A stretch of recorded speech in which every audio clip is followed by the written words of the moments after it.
ये page number 10 का था, page number 10।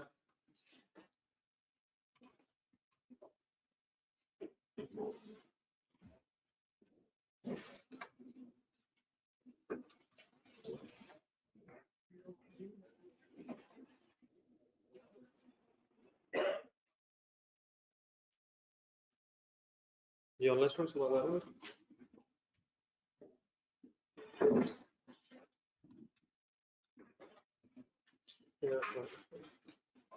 Online students please आवाज आ रही है जी? अब्दुल रकीब साहब वालेकुम सलाम।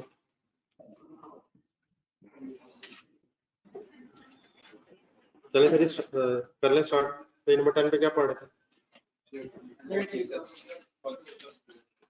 एक नजर रिवाइज करें, बताएं क्या पढ़ा।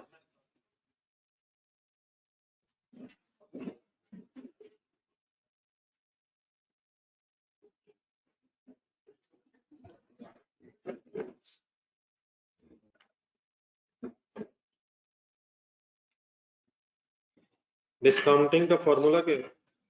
प्रेजेंट वैल्यू लेने का डिस्काउंटिंग का फॉर्मूला क्या है? 1 plus interest rate minus n। हमेशा प्रेजेंट वैल्यू के लिए आप यही फॉर्मूला यूज करेंगे अनलेस क्या हो जाए, एक से ज्यादा अमाउंट्स हो जाए, सिमिलर अमाउंट्स हो और उनका टाइम पीरियड भी सेम हो। जरा ढूंढ लें, जो मैंने वर्ड्स बोले हैं जरा कहीं से ढूंढना पड़ता। जर्नलिस्ट आवाज ठीक है ना?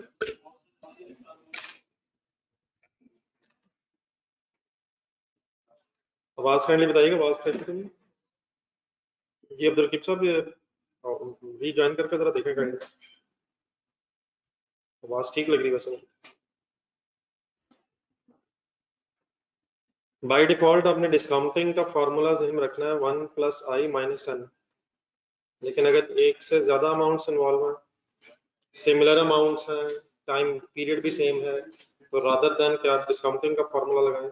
आप टाइम बचाने के लिए एक ही वर्किंग इकट्ठी हो जाएगी, आप डिस्काउंटिंग की बजाय एन्युटी का फॉर्मूला भी यूज कर सकते हैं। क्या एक से ज्यादा अमाउंट्स अगर हो जाए तो डिस्काउंटिंग का फॉर्मूला यूज करना गलत है? यूज हो सकता है लेकिन टाइम वेस्टिंग है, बार बार वर्किंग करनी पड़ेगी। तो एन्युटी का फॉर्मूला वैसे है क्या?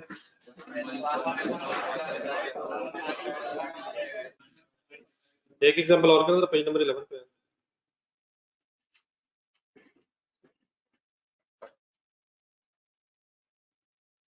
कहता है 4 एनुअल इंस्टॉलमेंट्स ऑफ ₹2000 पेएबल के बाद अंडरलाइन करा at the beginning of each year. Concentrate किया करें सर, शुरू हो जाएगा आते ही पेन पकड़ने हाथ में। आज वैसे भी थोड़ा सा थ्योरेटिकल पढ़ना है तो कंसंट्रेशन करें। पिछले पेज पे जाए, लास्ट एग्जांपल जब पढ़ी थी पिछले पेज पे, उस एग्जांपल में और इस एग्जांपल में अमाउंट्स के अलावा क्या फर्क है? एक वर्ड आपने सुना होगा, एरियर्स एंड एडवांस। तो अगर एंड ऑफ द पीरियड हो तो एरियर्स होता है और बिगिनिंग ऑफ द पीरियड हो तो फिर एडवांस होता है। तो उसके ये हो सकता है अपने अलग अलग फार्मूले पढ़े हो, लेकिन उसकी जरूरत नहीं हमें, मतलब नेक्स्ट पेज पे आ जाएगा। डेफिनेटली इसका मीनिंग अब ये हो जाएगा कि जिस पीरियड के पैसे हैं वो उसी पीरियड के स्टार्ट पे होंगे। तो लेट्स से अगर इस डेटा को एक्सप्लेन किया जाए और आज date for the sake of discussion 1 जनवरी 2020 है, तो पहला 2000 किस दिन पे होगा? 2020 वाला 2000 जो है वो आज ही पे हो जाए। अगर ये एरियर्स में होता तो पहला जो पहली जो पेमेंट होनी थी 2000 रुपीज की वो 31 दिसंबर 2020 पे होनी। तो एरियर्स की बजाय अगर एडवांस में हो जाए तो बिगिनिंग ऑफ ईच पीरियड की बात हो जाएगी। तो मीन्स टू से पहला 2000 इसी दिन होगा। अगर ये 4 इंस्टॉलमेंट्स हैं तो डेट्स बताते जाएंगे। फिर 1 जनवरी 2021 वाले दिन किस साल वाला पे होगा? 21 वाला 21 के एडवांस में स्टार्ट होगा। फिर 1 जनवरी 2022 और फिर 1 जनवरी 2023। ये 2023 वाले दिन 1 जनवरी जो पे हो रहा है ये 2023 वाला शुरू में हो रहा है। बता रहा हूँ, आगे जा रहा है। 2000 की इक्वल अमाउंट्स है, 4 एनुअल इंस्टॉलमेंट्स है, लेकिन payable at the beginning of each period है, व्हिच मींस जिस पीरियड की भी पेमेंट है उस पीरियड के स्टार्ट पे होगी। अगर ये at the end of the period होता तो जिस भी पीरियड की पेमेंट है उस पीरियड के एंड में पे हो। तो एडवांस और at the end of the period का डिफरेंस आप समझाने की कोशिश कर रहा हूँ। अब जरा डेट्स मैंने लिखी, इन डेट्स के बेस पे बताएं प्रेजेंट वैल्यू किस दिन कैलकुलेट होगी। मैंने डेट्स लिखी, प्रेजेंट वैल्यू का मतलब होता है आज की वैल्यू। तो आज की डेट क्या अज्यूम की हम। अब अगर एडवांस में पेमेंट्स हो जाएंगी तो पहली जो 2000 की अमाउंट है क्या उसकी फिर प्रेजेंट वैल्यू सेम ही होगी।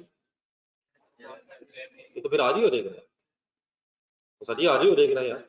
अगर ये एरियज में होती तो पहली पेमेंट भी साल बाद होनी थी, फिर उसकी भी आप प्रेजेंट वैल्यू लेते। तो अगर एडवांस में हो जाएंगी तो फर्स्ट पेमेंट जो है उसकी प्रेजेंट वैल्यू सेम हो जाएगी। आज 2000 पे हो रहा है तो आज 2000 आ रही। लेकिन फिर अगली जो 3 अमाउंट्स होंगी इन पे फिर हमें डिस्काउंटिंग के फॉर्मूला यूज करके प्रेजेंट वैल्यू लेनी पड़ेगी। कौन सी अमाउंट की present value as it is होगी, फर्स्ट की। तो जब भी एडवांस में पेमेंट होगी तो पहले की प्रेजेंट वैल्यू तो सेम ही हो जाएगी। उसके बाद फिर according to this discussion 3 payments रह जाएंगी। 3 पेमेंट्स की फिर अब हमने प्रेजेंट वैल्यू लेनी है। डिस्काउंटिंग लग जाएगा बाकी 3 को लग जाएगा सर। कैसे, ये जो 2000 है दूसरा वाला इसको -1 कर देंगे, ठीक है ना। दूसरे वाले को -2, तीसरे वाले को -3, लेकिन 3 वर्किंग्स करनी पड़ेंगी। ये पहली फिगर जो मैं साइड पे रख रहा हूँ उसकी बात समझ आ रही है। उसको साइड पे क्यों कर दिया मैंने, साइड में इन सेंस कि अब उसकी प्रेजेंट वैल्यू लेने की जरूरत नहीं, वो इटसेल्फ ही प्रेजेंट वैल्यू।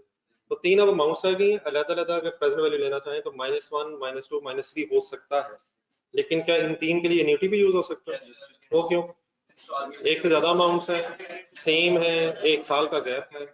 तो एक अमाउंट जो पहली उसको साइड पे कर दें, उसकी प्रेजेंट वैल्यू सेम आ जाएगी। और बाकी जो 2000 की 3 इंस्टॉलमेंट्स रह गई उसको एन्युटी का फॉर्मूला लगाया जा सकता है।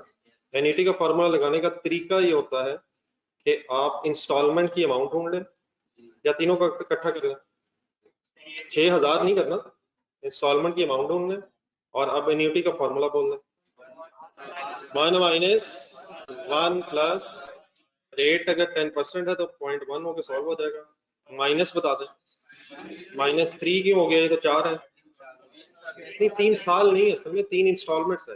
एन्युटी के फॉर्मूले में जितनी इंस्टॉलमेंट्स की प्रेजेंट वैल्यू कैलकुलेट कर रहे हैं उसकी बात हो रही है। साल अभी भी 4 ही है, लेकिन 3 इंस्टॉलमेंट्स ऐसी हैं जिनकी अब हमने प्रेजेंट वैल्यू देनी और डिवाइडेड बाय 0.1। कल आपने पिछले पेज पे जाना, पिछले पेज पे अपने हाथ से जरा एक आंसर लिखा होगा, वहां तो -4 किया आपने। वहां एंड में इंस्टॉलमेंट्स हैं तो पहली इंस्टॉलमेंट में भी इंटरेस्ट है, तो चारों की प्रेजेंट वैल्यू लेना चाह रहे हैं। यहाँ पहली की प्रेजेंट वैल्यू सेम है, बाकी 3 अमाउंट्स रह गई जिनकी हमने प्रेजेंट वैल्यू लेनी है। तो -4 की वजह एरियज में इंस्टॉलमेंट्स होने की वजह से चारों में इंटरेस्ट होगा, लेकिन -3 का मतलब पहली अमाउंट हमने साइड पे कर ली है तो 3 इंस्टॉलमेंट्स पे बस इंटरेस्ट रह गई। इसको लिख भी लें काइंडली, एक्सप्लेन करना जरा थोड़ा सा अपने हाथ से और आंसर फाइनल बता दो।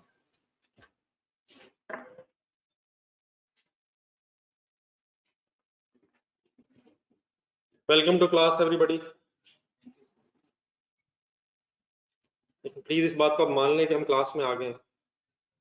अल्हम्दुलिल्लाह अच्छा फैसला हो गया।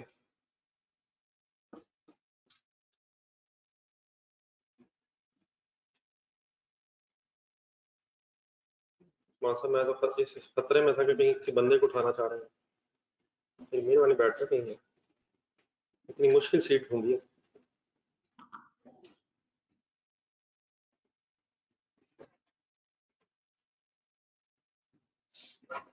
जी ऑनलाइन स्टूडेंट्स सब क्लियर हो गए।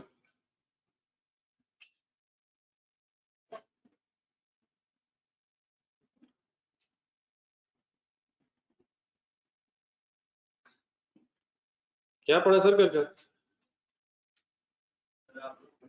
सर मैंने क्वेश्चन दिया था सर वैसे। कमाल हो गया सर, इतनी बड़ी बात अगर आपको याद है तो।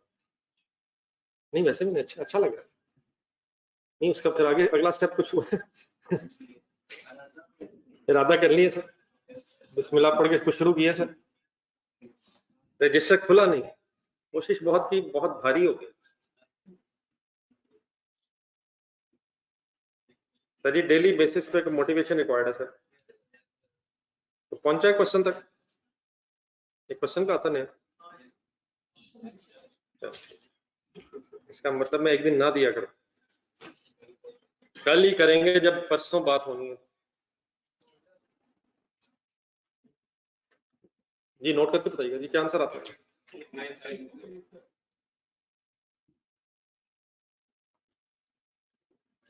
नहीं अब फाइनली आंसर मुझे जब बता रहे हैं आप, बताया किसने, तो किस तरह बताएंगे, जरा कैलकुलेट करें।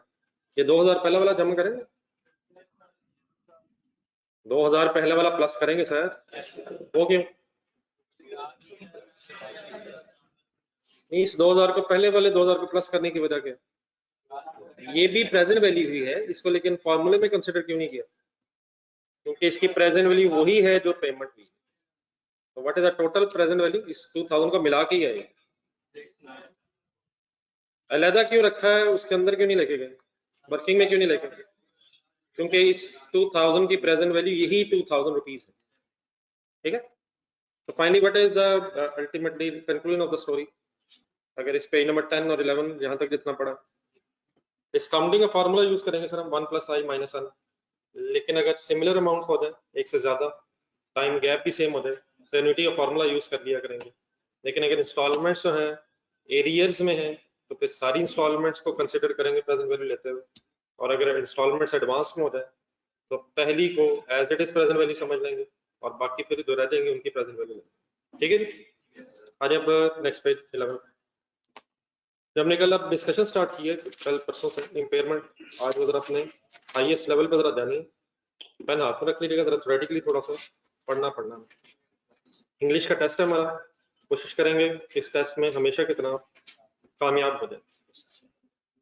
हेडिंग आगे फर्दर डिस्कशन ऑफ, कुछ चीजें बात हो चुकी हैं, कुछ और नई चीजें आनी है, पेन हाथ में रखना है, कंसिडरेशन फुल। कुछ चीजें वैसे भी ऐसी हैं जो FA2 से रिलेटेड है, बीच में आई हुई हैं, लेकिन जितना हमें उसका आइडिया होना चाहिए वो मेरी बात साथ साथ सुनते रहिएगा। Further discussion of impairment of assets, IAS 36 applies to, अभी IAS 36 है स्टैंडर्ड का रेफरेंस, IAS 16 किसका स्टैंडर्ड है, प्रॉपर्टी प्लांट इक्विपमेंट। ये जो इम्पेयरमेंट ऑफ एसेट्स है इसके ऊपर लिखा हुआ, इसका एक स्टैंडर्ड अलग से भी है IAS 36, तो वो पूरा स्टैंडर्ड तो आपके सिलेबस में नहीं है, उस स्टैंडर्ड के कुछ हिस्से बस जो आपके सिलेबस में वो लिखा है। IAS 16 is for property plant equipment, लेकिन अगर कोई एसेट इम्पेयर हो जाए, तो ये जो हमने carrying amount exceeds recoverable amount वाली स्टोरी शुरू की है, तो ये किस स्टैंडर्ड का पार्ट है, IAS 36। वो कहता है IAS 36 applies to accounting for impairment of assets except the following, except का मतलब फुल कंसंट्रेट होना चाहिए आज प्लीज। जब आपकी सुस्ती होती है तो मुझे भी महसूस होता है कि शायद सो जाना ही बेहतर है, हालांकि बात बिल्कुल गलत है। पेज नंबर 5 पे जाना,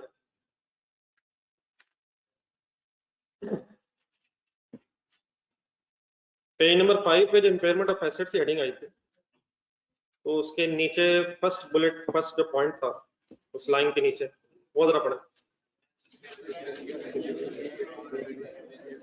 आपके लेवल, आपके सिलेबस में जिन एसेट्स का आपको आइडिया होने चाहिए, जिन पे ये कॉन्सेप्ट एप्लीकेबल है, वो एक तो IAS 16 वाले एसेट्स हैं, प्रॉपर्टी प्लांट इक्विपमेंट, चाहे कॉस्ट मॉडल पे हो चाहे रिवॉल्यूशन मॉडल पे हो। नंबर 2, IAS 38 के पास आइडिया होना चाहिए, अगर इंटेंजिबल एसेट है तो उस पर भी एप्लीकेबल है, और IAS 40 पे भी एप्लीकेबल है, लेकिन अगर इन्वेस्टमेंट प्रॉपर्टी कॉस्ट मॉडल पे हो। तो ये तीन बातें जो आपके सामने भी यहाँ आई हैं, ये उन स्टैंडर्ड्स की बात हो रही है जिन पे ये IAS 36 वाला स्टैंडर्ड एप्लीकेबल है। किन किन पे ये लगता है, IAS 16 पे लगता है, IAS 38 वाले एसेट्स पे लगता है, IAS 40 वाले एसेट्स पे लगता है, लेकिन अगर वहां कॉस्ट मॉडल हो तो। अब वापस आए, अब यहाँ आपको ये बताया जा रहा है कि ये किन पे नहीं लगता है। दोबारा जरा सेंटेंस पढ़े जरा, IAS 36 applies to accounting for assets impairment of asset, except यहाँ मतलब ये अप्लाई होता है एसेट्स पे, लेकिन किन पे नहीं होता। अब यहाँ हम क्या पढ़ने लगे हैं, वहां क्या पढ़ के हैं, तो अब जरा पढ़ेंगे। नंबर 1, ये इन्वेंट्रीज पे एप्लीकेबल नहीं है। IAS2 में inventories are measured at lower of cost and NRV, वहां कोई डेप्रिसिएशन का भी कॉन्सेप्ट नहीं है, वहां कोई इम्पेयरमेंट ऑफ एसेट्स की बात भी नहीं है। नंबर 2, एसेट्स यहाँ ब्रैकेट में लिखना, वर्ड्स अंडरलाइन करना, रिसीवेबल्स, डेटर्स, डेटर्स भी वर्ड्स ना। अब ये भी एक स्टैंडर्ड है जो सिलेबस में नहीं है, FA2 में, बस इसका आपको आइडिया होना चाहिए। डेटर्स पे भी स्टैंडर्ड एप्लीकेबल नहीं है। क्या वैसे डेटर एसेट है? लेकिन हर एसेट पे एप्लीकेबल नहीं है। तो यहाँ आपको बताया इन्वेंट्रीज भी एसेट है, लेकिन इन्वेंट्रीज वाले एसेट पे डेटर्स वाले एसेट पे ये स्टैंडर्ड एप्लीकेबल नहीं है। और नंबर 3 जो आपको मेन चीज पता होनी चाहिए अपने सिलेबस के एंगल से, ये इन्वेस्टमेंट प्रॉपर्टीज पे भी एप्लीकेबल नहीं है अगर वो फेयर वैल्यू पे मेजर हो रही है, लेकिन इन्वेस्टमेंट प्रॉपर्टीज पे ये स्टैंडर्ड एप्लीकेबल है अगर कॉस्ट मॉडल पे वो मेजर हो रही है। अगर कॉस्ट मॉडल के एंगल से कैरिंग अमाउंट की बात हो रही हो, बड़े हो गए बात को, carrying amount according to cost model कैसे आती है? Cost minus accumulated depreciation and accumulated impairment loss if any. जी प्लीज सर, यस सर, यकीन मानो कॉस्ट मॉडल ऑफ फाइनल कैसे हुआ है? एक्यूमुलेटेड डेप्रिसिएशन माइनस होनी थी, लेकिन अगर एक्यूमुलेटेड इम्पेयरमेंट लॉस भी है तो वो भी माइनस होकर फिर फाइनल कैरिंग अमाउंट बनेगा, ठीक है। लेकिन मैंने किस मॉडल की बात की है? Cost model. अगर IAS 40 में आप हैं और फेयर वैल्यू मॉडल है तो ना डेप्रिसिएशन का कोई सवाल है और ना ही कोई इम्पेयरमेंट का सवाल। डेप्रिसिएशन का सवाल है ना, क्या है ना क्या है, फेयर वैल्यू मॉडल की बात कर रहा हूँ, investment property at fair value model. चलो आगे, इन पेजेस को बाद में याद करना पड़ना, जिस तरह मैं कुछ और पेजेस भी आपको पढ़े IAS 20 के। क्वेश्चन अपनी जगह, क्वेश्चन अपनी जगह, लेकिन क्वेश्चन जितने भी आप कर लें उस पर ये नहीं कि उनको बस रट्टा लगा के चले जाना, बाकी थ्योरेटिकली भी आइडिया होना चाहिए, ताकि अगर लिखना पड़ जाए या इवन क्वेश्चन में से कुछ चीजें ऐसी आ जाए तो उनको ढूंढा जा सके। तो आज ये समरी ऑफ अप्रोच, ये कल भी थोड़ी सी बात हुई थी कि इम्पेयरमेंट लॉस की कैलकुलेट करने की अप्रोच क्या है, जरा दोबारा एक दफा पढ़ के रिवाइज करेंगे। Impairment of an asset should be identified and accounted for as follows। अगर इम्पेयरमेंट कैलकुलेट करनी है तो तरीका क्या है? Number 1, at the end of each reporting period, ये सब कुछ वही है, कल बात होगी। एंटिटी शुड, पहला काम क्या है? assess whether there is any indication। तो इंडिकेशन के एक आध एग्जांपल बोलने की कोशिश करें, डैमेज हो जाए, ऑब्सलीट हो जाए, इकोनॉमिक कंडीशंस खराब हो जाए, वगैरह वगैरह। नंबर 2, अगर इंडिकेशंस आ जाए then estimate the recoverable amount. और अगर इंडिकेशंस ना हो, अगर इंडिकेशंस ही ना हो तो फिर इम्पेयरमेंट लॉस की कैलकुलेशन का कोई सवाल नहीं। पहले क्या होगा तो फिर क्या करेंगे? इंडिकेशन होगी तो फिर रिकवरेबल अमाउंट कैलकुलेट करेंगे, रिकवरेबल अमाउंट कैलकुलेट करके क्या करेंगे? When the recoverable amount is less than carrying value of asset. मैंने तो कहा था मोर देन। पढ़े पढ़े पढ़े पढ़े पढ़े पढ़े, उलट सेंटेंस लिखा हुआ है, कैरिंग अमाउंट मोर देन हो जाए या रिकवरेबल अमाउंट लेस देन अगर हो जाए, एक ही बात है। क्या ज्यादा हो जाए? अगर कैरिंग अमाउंट ज्यादा होगी तो क्या कम हो जाएगी? उलट सेंटेंस लिखा हुआ, when the recoverable amount is less than the carrying amount, होगा impairment loss। The entity should reduce the asset's carrying amount to its recoverable amount। The amount by which the value of asset is written down, written down means कम हो जाए, is called as impairment loss। Impairment loss is recognized as a loss for the period, ऐसे ही। However, if impairment loss relates to an asset that has previously been revalued upwards, ये revalued upwards का मतलब क्या है? Surplus आया, loss आया, revalued upwards, revalued downwards भी हो सकता है। अगर सरप्लस है तो ऊपर की तरफ करेंगे, एसेट बढ़ाएंगे, और अगर लॉस है तो एसेट को नीचे लेके जाएंगे। रिवैल्यूड डाउनवर्ड्स का मतलब लॉस आया और रिवैल्यूड अपवर्ड्स का मतलब सरप्लस आया। सोचे यार, सोचे क्या हो गया? वही सब कुछ अगर अंग्रेजी में आ जाए तो फिर भी पता होना चाहिए क्या लिखा हुआ।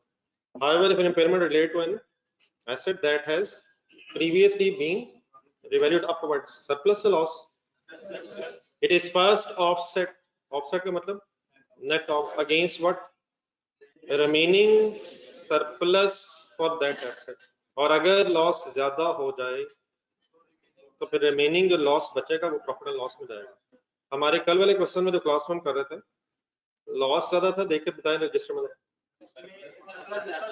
लॉस कम आया था, सरप्लस से एडजस्ट हुआ था, लेकिन सरप्लस ही बच गया था, वो फिर ट्रांसफर होना था। अगर लॉस बच जाता उसने प्रॉफिट लॉस में जाके बात खत्म हो जाएगी। लास्ट पढ़े,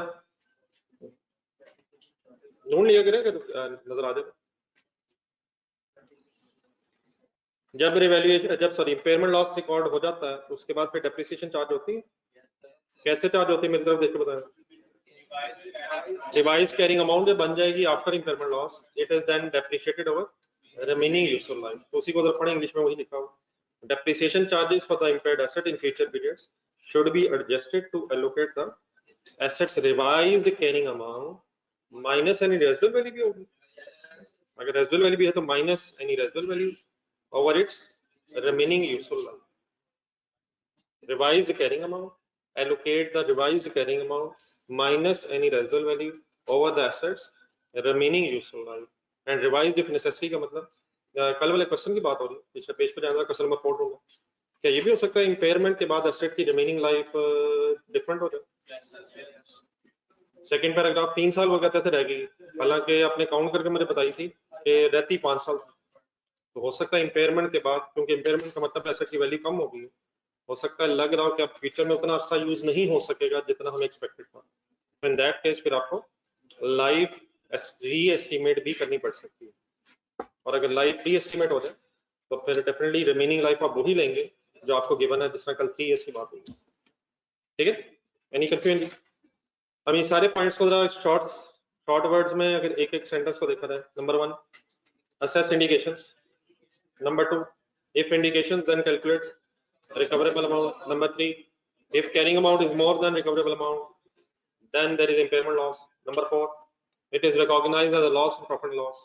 Number 5, however, if it is against a asset which has been revalued upwards, then first adjust the loss against the surplus, and after impairment loss, revised carrying amount is depreciated over the remaining useful life. Definitely ये words as it is रट्टा लगाना जरूरी नहीं, इनका जरा crux पता हो, आपको कभी लिखना पड़ जाए कि how to calculate impairment loss and record and then how to record it, तो आप एक समरी लिखने की पोजीशन में जरूर होने चाहिए।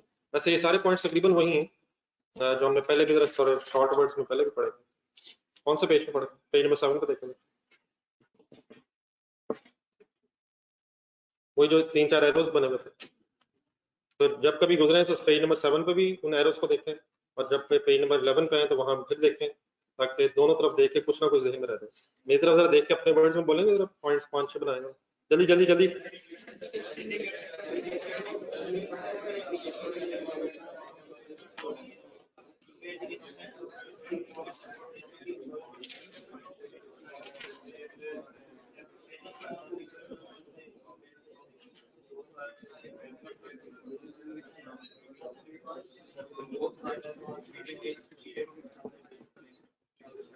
जी ऑनलाइन स्टूडेंट्स प्लीज क्लियर है? चल नेक्स्ट पैराग्राफ में, आइडेंटिफाइंग इम्पेयरमेंट और possible impairment. An entity must carry out an impairment review when there is an evidence or an indication that impairment may have occurred. At the end of each reporting period, an entity should assess whether there is any indication for whether there is any indication that impairment might have occurred. If such indication exists, the entity must estimate the recoverable amount of the asset in order to establish whether impairment has occurred, and if so, the amount of impairment. अब इस sentence ऐसे कोई नई चीज में नहीं, I hope पढ़ के बताएं क्या लिखा है इसमें। पढ़ा करें सर, अंग्रेजी बहुत बड़ा मसला है। ये काउंटिंग के पेपर में भी एग्जामिनर आपसे छोटे छोटे क्वेश्चंस ऐसे पूछ लेता है जिसमें थ्योरेटिकली लिखना पड़ता है। इससे मुझे याद आया एक क्वेश्चन आपने पढ़ना था फॉर के नाम से, कौन सा, जिसमें वो 3 स्टैंडर्ड मिक्स होकर एक सिनेरियो बना हुआ था। सफाई मुकरी जाए सफाई नहीं था, आना उसको भी आना अपने से पढ़ा किसी ने वैसे उसे पूछने मैंने क्वेश्चन उसमें से, तो वो देखने आप थ्योरेटिकल क्वेश्चन है 1500 नंबर का। आप ये नहीं कह सकते आपको आता नहीं, लेकिन आप इंग्लिश में नहीं लिख पाएंगे अगर आप कोशिश नहीं करेंगे। कम से कम पढ़ना तो पहला स्टेप है ना यार। क्या ख्याल है mister Nazoor? Next last line, indicators of impairment. अब मैंने अभी आपके साथ जब डिस्कशन की थी पहले, पेज नंबर 5 दोबारा देखें, पेज नंबर 7, तो मैंने आपको 3 इंडिकेशंस बताई थी। पेज नंबर 7 प्लीज यार प्लीज, कौन कौन से इंडिकेशन बताई थी? डैमेज हो जाए, ऑब्सोलीट हो जाए, इकोनॉमिक कंडीशंस खराब हो जाए। लेकिन ये जो IAS 36 है इसमें नेक्स्ट पेज पे बनाए 8 टोटल कंडीशन इंडिकेशन है, जिनमें 4 जो है वो एक्सटर्नल सोर्सेज से पता चलेंगी और 4 जो है वो इंटरनल सोर्सेज। मीन्स से अगर शॉर्ट आइडिया ध्यान में रखना हो तो वो 3 काफी है, लेकिन अगर कभी लिखना पड़ जाए कि कौन सी इंडिकेशन, एग्जामिनर अगर पूछ ले कि what are the possible indication of impairment, और इसके 4-5 नंबर रख दे सवाल के, तो फिर कोशिश ये होनी चाहिए कि ये जो नेक्स्ट पेज पे टेबल है ये भी किसी ना किसी हद तक जहन में आ जाए। तो आज मैंने पहले भी आपसे रिक्वेस्ट की है, कुछ थ्योरेटिकल इनिशियल डिस्कशन है, तो आपने मेरे साथ इन्वॉल्व रहना है और फिर बाद में हम कोशिश करते हैं कि इन पॉइंट्स में से कोई ना कोई क्रक्स निकाल रहे हैं। हम इस वक्त पढ़ने क्या लगे हैं, पिछले पेज में वापस आए, page number 11, indicators of impairment. हमें कैसे पता चलेगा कि एसेट इम्पेयर हो गया है या नहीं, कोई इंडिकेशन है कि इम्पेयर हो जाए या नहीं। तो आज नेक्स्ट पेज पर, when assessing whether there is an indication of impairment, IAS 36, अब IAS 36 किस चीज का स्टैंडर्ड है, एसेट्स की इम्पेयरमेंट का, requires that at a minimum the following sources are considered. Numbering जरा कर लें लेफ्ट राइट पे, ये 4 एक्सटर्नल है, क्या मतलब हो यहाँ एक्सटर्नल का और इंटरनल का? हाँ जी, कंपनी से बाहर कुछ ऐसी इंफॉर्मेशन हो सकती है जो हमें अपने बिजनेस के बाहर से मिलेगी regarding the impairment of the companies assets, और कुछ ऐसी भी इंफॉर्मेशन हो सकती है जो हमें अपनी कंपनी के अंदर से मिल रही है कि हमारे एसेट्स इम्पेयर हो गए। तो हमारे एसेट्स इम्पेयर होने के जो इंफॉर्मेशन है या इंडिकेशंस जो है वो कंपनी के बाहर से मींस एक्सटर्नल फैक्टर से मिल सकती है, और कंपनी के अंदर से मींस इंटरनल सोर्सेज भी हो सकते हैं। एसेट इम्पेयर किसका हो रहा है, हमारा ही होना है, लेकिन हमें कैसे पता चल सकता है? कुछ इंटरनल सोर्सेज भी हो सकते हैं और कुछ एक्सटर्नल सोर्सेज भी हो सकते हैं। तो इन दोनों को इकट्ठा पढ़ने की बजाय हम पहले जरा सिर्फ एक्सटर्नल पढ़ लेते हैं और फिर राइट साइड पे इंटरनल पढ़ेंगे। नंबर 1 किस साइड पे पढ़ना? सबसे पहले कहता है unexpected decline in the assets, underline करें मेन वर्ड मार्केट में। दो चीजें अब आपने साइमल्टेनियसली सोचनी है। नंबर 1, क्या इससे इंपेयरमेंट होगी भी या नहीं, और नंबर 2, क्या ये इंटरनल सोर्स है आपके ख्याल में या एक्सटर्नल सोर्स है? जी, अनएक्सपेक्टेड डिक्लाइन का मतलब तो it is an indication of impairment कि मार्केट वैल्यू में कमी आ गई, तो देयरफॉर अब हमें चेक कर लेना चाहिए कि वाकई इंपेयरमेंट लॉस हो तो नहीं गया। अच्छा प्लीज दोबारा ये भी क्लियर कर लें, क्या इन इंडिकेशंस का मतलब ये है कि हर सूरत इंपेयरमेंट लॉस हो गया? ये जब इंडिकेटर्स आएंगे तो काइंडली कोई जरा डोमिनेंट फर्टिलाइजर थोड़ा सा वैसे में लें, ये कोई जरूरी नहीं कि इंडिकेशन के रिजल्ट में हर सूरत इंपेयरमेंट लॉस हो। इंडिकेशन अगर आ जाएगी तो हम रिकवरेबल अमाउंट कैलकुलेट करेंगे, उस रिकवरेबल अमाउंट को फिर कैरिंग अमाउंट से कंपेयर करेंगे, और अगर even then recoverable amount calculate करके कैरिंग अमाउंट से जब कंपेयर किए हमने और कैरिंग अमाउंट ही कम हो जाए तो इसका मतलब फिर फाइनली इंपेयरमेंट लॉस बना नहीं है। ये वो इंडिकेशंस है जिनसे महसूस हो रहा है कि शायद एसेट की वैल्यू कम हो गई है, लेकिन ये पता कब चलेगा कि वाकई कम हुई या नहीं? फिर हम रिकवरेबल अमाउंट कैलकुलेट करेंगे, कैरिंग अमाउंट से कंपेयर करेंगे, अगर कैरिंग अमाउंट ज्यादा होगी तो फिर इंपेयरमेंट लॉस की एंट्री करेंगे। क्या इन इंडिकेटर्स को देखते ही एंट्री कर देंगे? इन इंडिकेटर्स को देख के क्या करेंगे? रिकवरेबल अमाउंट की कैलकुलेशन करेंगे, फिर उसको किससे कंपेयर करेंगे, और अगर कैरिंग अमाउंट कम निकल आई तो रिकवरेबल अमाउंट ज्यादा होगी तो फिर इंपेयरमेंट लॉस नहीं है, फिर एंट्री नहीं करेंगे। तो ये इंडिकेशंस हमें ये आइडिया दे रही हैं कि शायद वैल्यू कम हो गई। तो नंबर 1 क्या बता रहा हूं कि मार्केट वैल्यू कम हो जाए। हमें कहां से मार्केट वैल्यूज पता चलेंगी? कंपनी के अंदर से ही बाहर से? तो एक्सटर्नल सोर्स है, एक्सटर्नल सोर्स है which is first indication of impairment करें। Number 2, significant changes in technology market economic factors. Technology और इकोनॉमिक फैक्टर्स जरा अंडरलाइन करें। टेक्नोलॉजी का मतलब मैंने ऑब्सोलिसेंस के एंगल से कल बताया था, जरा एक आसान वर्ड करना था, ऑब्सोलिसेंस। और इकोनॉमिक फैक्टर्स तो मेरा ख्याल वैसे ही पॉइंट नंबर 3 में मैंने अलग बताए थे। Significant changes in technology market, लिखा बहुत कुछ हुआ लेकिन दो की जो मैंने वर्ड्स बोले अगर ये जहन में डालें और सेंटेंस में पूरा कर देता हूँ। Significant changes in technology economic factors laws and regulations that have, ये वर्ड अंडरलाइन करें। एडवर्स इफेक्ट, अब एडवर्स इफेक्ट या गुड इफेक्ट? अगर अच्छा इफेक्ट है तो उससे तो हमें हमारे एसेट्स की वैल्यू पे कमी का खदशा नहीं है, लेकिन अगर कोई टेक्नोलॉजी में या इकोनॉमिक फैक्टर्स में ऐसी चेंजेस आई हैं जिसका एडवर्स इफेक्ट है एंटिटी पे, तो उससे भी हमारे एसेट्स की वैल्यू कम हो सकती है, ऑब्सोलीट हो जाए, मुल्क के इकोनॉमिक हालात खराब हो जाए, तो हम भी उसी मुल्क का हिस्सा हैं, तो हमारी कंपनी के एसेट्स की परफॉर्मेंस पे भी कमी वाकया हो सकती है। हो गई है या हो सकती है? नहीं, ये इसमें इससे क्या फर्क पड़ता है? हो गई है, हो गई है कि कब पता चलेगा? जब फिर हम रिकवरेबल अमाउंट कैलकुलेट करके कंपेयर करेंगे। इनसे पता क्या चल रहा है कि खतरा हो गया है, तो मतलब हमें चेक कर लेना चाहिए। क्लियर हो गया जी? तो इसमें कीवर्ड्स क्या क्या ढूंढे जी मैंने? significant changes in technology, economic factors that have an adverse effect on the company. ये लिखना पड़ सकता है, तो जरा कुछ याद करने के एंगल से भी साथ सोचते हैं. Any confusion? चलते रहो अभी. देन सर जी इससे पहले कि नंबर 3 पढ़े, जरा कैलकुलेटर पकड़ना जरा जी. ऑनलाइन स्टूडेंट साथ साथ सही है. कैलकुलेटर पकड़िएगा, जीरो ढूंढना, प्रेस कर दे.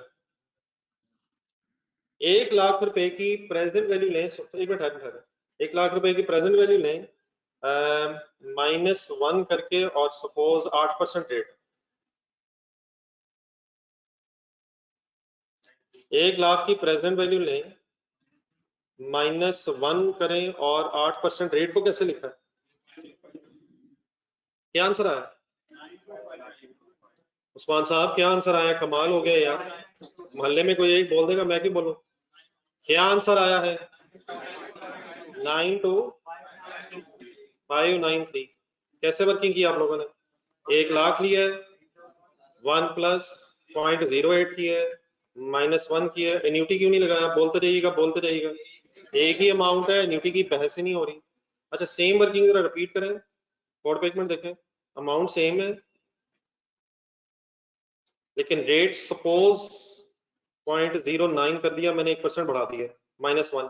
बताएं सिर्फ कहाँ चेंज किया मैंने? रेट इंक्रीज की है. आंसर बता.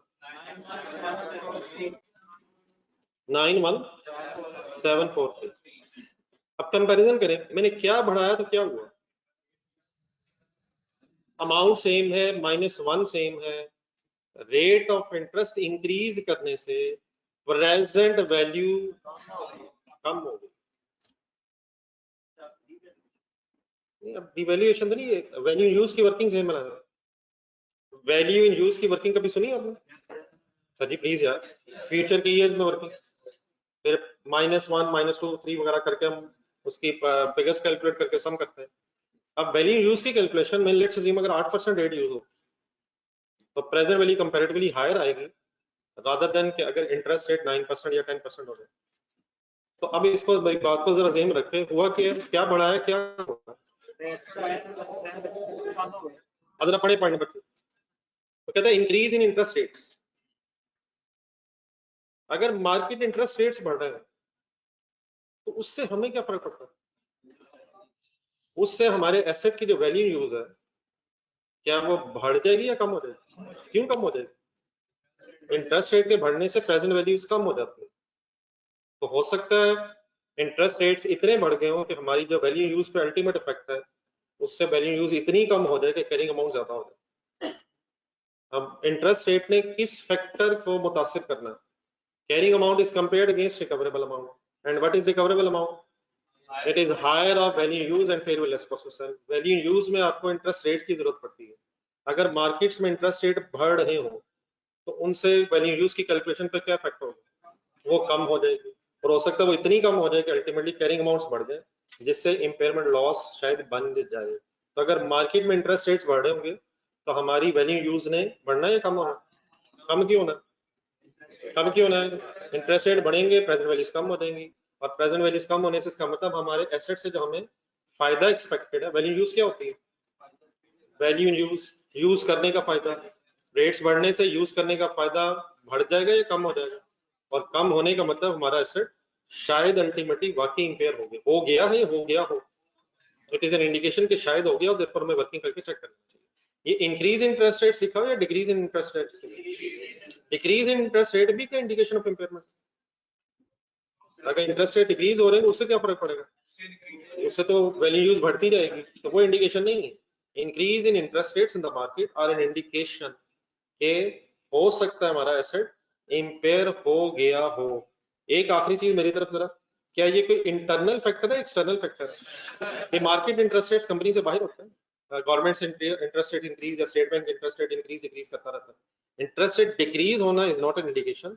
इंटरेस्ट रेट का इंक्रीज होना इज एन इंडिकेशन कि हमारी वैल्यू यूज ने कम हो जाना है, और खुदा ना खासा इतनी कम ना हो जाए कि अल्टीमेटली इंपेयरमेंट लॉस बनता हो. देयरफॉर अब हमें वर्किंग करके चेक कर लेना चाहिए. ये आप कुछ कर सकते हैं. क्या होता है? इंटरेस्ट रेट जो है वो हमारे क्रेडिटर और डेबिटर पे इफेक्ट करनी चाहिए. मशीन पे क्यों? कौन जाने दे सर, मशीन की recoverable amount is the higher of value use and fair value less processor. हमारी मशीन ने हमें फ्यूचर बेनिफिट्स देने हैं, या उसे फ्यूचर में इस्तेमाल करके बेनिफिट लें या उसे बेच के पैसे ले लें। अगर फ्यूचर में यूज करेंगे तो आप इनफ्लोज आउटफ्लोज की वर्किंग करेंगे, लेकिन बाद में उसको आज की वैल्यू बनाने के लिए प्रेजेंट वैल्यू लेंगे। जब आज की वैल्यू बनाने लगेंगे आप और प्रेजेंट वैल्यू लेने लगेंगे तो इंटरेस्ट रेट्स के कम ज्यादा होने से आपकी वैल्यू यूज पे इफेक्ट आएगा। रेट बढ़ने से क्या इफेक्ट आएगा? वैल्यू यूज कम हो जाएगी। तो डेटर्स क्रेडिटर्स का तो इंटरेस्ट रेट पे कोई इफेक्ट नहीं है। या भी उसने कहा कि जो हमारी मशीन है इसने फ्यूचर में फायदे देने हैं, फ्यूचर में जो फायदे देने उनकी आज हमने प्रेजेंट वैल्यू कैलकुलेट करनी है। तो जिन रेट्स आप कैलकुलेशन करेंगे उन रेट्स का इफेक्ट होगा उस कैलकुलेशन पे। और अगर रेट्स बढ़े होंगे, मैंने आपको इसकी एक वर्किंग करके दिखाई है, इंटरेस्ट रेट मैंने बढ़ाया तो प्रेजेंट वैल्यू कम हो रही है। एक और वर्किंग जल्दी से करें, लाख रुपए की प्रेजेंट वैल्यू ने रेट 12% रखे हैं -1। जल्दी जल्दी जल्दी।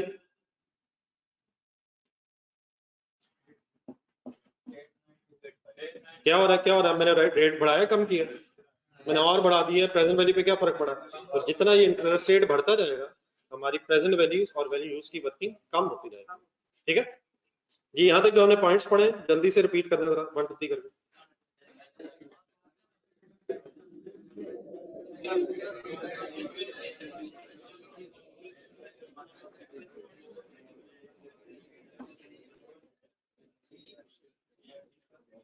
हमारी पूरी आज कोशिश होगी कि ये वाला पेज और इससे अगला जो पेज है और एक आधा पेज और है, ये डेट जो 2 पेजेस है, इनको याद करके उठें। आपका क्या इरादा है? सवाल करेंगे तो ये पढ़ेंगे तो सवाल करना ना, सवाल कर लें। पता होगा सवाल में क्या करना तो करेंगे सवाल से। इन चीजों को सीरियसली ले रहे हैं आप लोग? पेपर में सिर्फ सवाल आते हैं लेकिन थ्योरेटिकल आते हैं या कैलकुलेशन वाले आते हैं? ये हमारी कोई चॉइस नहीं है। ये फैसला कौन करेगा? किस टॉपिक का सवाल आता है? जिसको हमारा दिल करेगा। किस तरह का सवाल आएगा जो हम चाहेंगे? ये ख्वाहिशात खत्म करें। हमें हर एंगल से प्रिपेयर होना आज से है। जो हो गया अब उसका तो कुछ नहीं कर सकते। तो प्लीज व्हाट आर 3 इंडिकेशंस? जल्दी जल्दी जल्दी।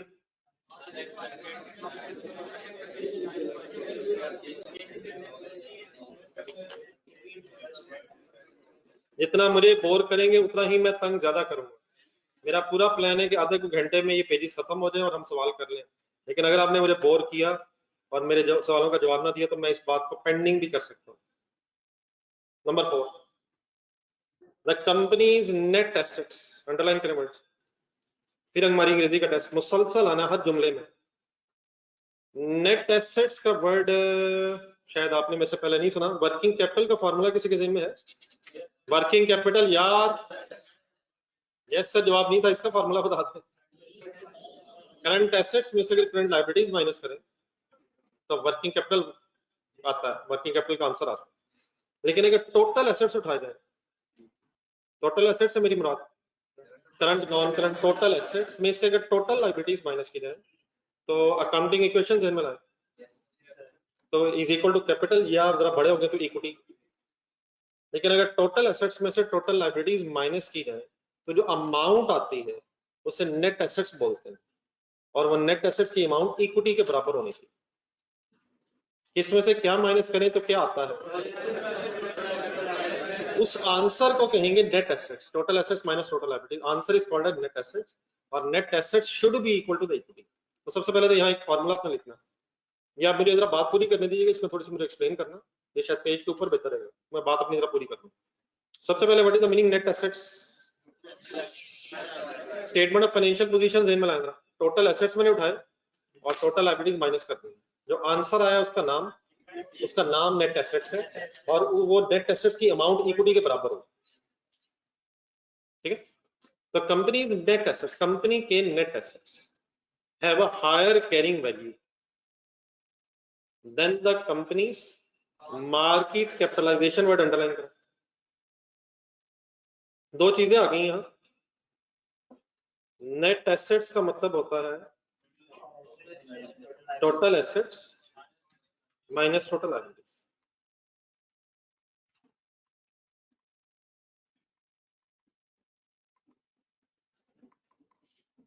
दूसरा वर्ड ढूंढ के बोले जरा, अभी कौन सा मैंने अंडरलाइन करा? मार्केट कैपिटलाइजेशन का मीनिंग होता है स्टॉक एक्सचेंज है मिलाएं, ये वर्ड सुना कभी आपने स्टॉक एक्सचेंज? वहां क्या होता है? कंपनी के शेयर सेल परचेज होते हैं। तो मार्केट कैपिटलाइजेशन का मीनिंग होता है कि अगर कंपनी के शेयर उठाए जाए, शेयर्स ऑफ कंपनी, और उन शेयर्स ऑफ कंपनी को मल्टीप्लाई कर दिया जाए मार्केट प्राइस पर शेयर से। किसको किससे मल्टीप्लाई कर दिया जाए? कंपनी के जितने शेयर्स हैं, कंपनी के जितने शेयर्स हैं, अगर उन्हें मार्केट प्राइस पर शेयर, स्टॉक एक्सचेंज में जो प्राइस चल रही है, मार्केट प्राइस पर शेयर से मल्टीप्लाई कर दिया जाए, तो जो फिगर आती है उसको बोलते हैं मार्केट कैपिटलाइजेशन। अब इससे पहले कि क्या हो रहा है इस समझने से पहले ये जरा सेंटेंस दोबारा जरा मेरे साथ एक दफा दोबारा रीड करें, असल में क्या चीज किससे ज्यादा की बात हो रही है। वो कहते हैं कंपनी के net assets have a higher value. क्या चीज किससे ज्यादा हो गई है? नेट एसेट्स जो स्टेटमेंट ऑफ फाइनेंशियल पोजीशन में आ रहे हैं, net assets according to the statement of financial position, उनकी वैल्यू ज्यादा है और कंपनी के शेयर्स की मार्केट वैल्यू कम हो गई। मतलब नहीं, एक मिनट, मतलब मैं फिगर्स से यूज करता हूँ।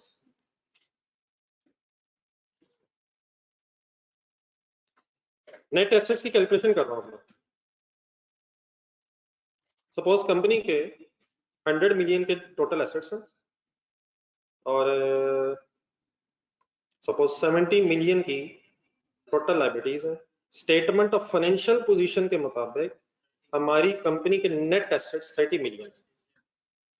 स्टेटमेंट ऑफ फाइनेंशियल पोजीशन बना के ज़हन में रखिएगा, 100 क्या लिखा मैंने, टोटल एसेट्स 70, इनका मैंने डिफरेंस लिया, नेट किया 30, अब यही 30 इक्विटी भी होगी। अब फर्ज करें आप एक बिजनेस खरीदना चाहते हैं, माशाल्लाह बड़े बड़े इन्वेस्टर हैं, अब पैसे हैं, आप अगर कभी भी कोई कंपनी खरीदने का डिसीजन लेंगे तो कैसे लेंगे? कंपनी के पास एसेट्स होते हैं, कुछ लायबिलिटीज होती हैं, ऐसे ही। तो 100 मिलियन के एसेट्स हैं, 70 मिलियन की लायबिलिटीज है। एज एन इन्वेस्टर आप कितने पैसे दे के इस बिजनेस को खरीदेंगे? 100 मिलियन प्लस 70 मिलियन। सर ये बिल्कुल सिंपल सा सवाल है, बड़े हो गए यहाँ पे, कोई ऐसी बात नहीं। ये प्लस कर देंगे, नेट कर देंगे। 100 मिलियन एसेट्स हैं, 70 मिलियन लायबिलिटीज है, नेट करके कितने पैसे बनते हैं? वही इसकी इक्विटी की वर्थ है। इस कंपनी की स्टेटमेंट ऑफ फाइनेंशियल पोजीशन के मुताबिक इस कंपनी की वर्थ 30 मिलियन, 30 मिलियन ही 100 मिलियन है, 70 मिलियन के लायबिलिटीज भी तो है, तो 30 मिलियन एक्विवेलेंट बनता है इसका। लेकिन अब मार्केट कैपिटलाइजेशन, मार्केट कैपिटलाइजेशन का कहां से पता चलता है? कहां से पता चलता है? स्टॉक एक्सचेंज से। कैसे पता चलता है? कंपनी के लिए शेयर्स, लेट्स अज्यूम कंपनी के शेयर्स हैं 10 मिलियन और मल्टीप्लाई किससे करें? 10 मिलियन शेयर्स मल्टीप्लाई किससे करें? सर ये प्लीज किससे करें यार? मार्केट प्राइस पर share. Let's assume market price पर शेयर है, रहने दें इतनी सारी है, चलिए 100 एक सेकंड, 10 मल्टीप्लाई 100 कर, 100 क्या अज्यूम किया मैंने? मार्केट प्राइस पर शेयर, ये आंसर आ जाएगा 1000 मिलियन।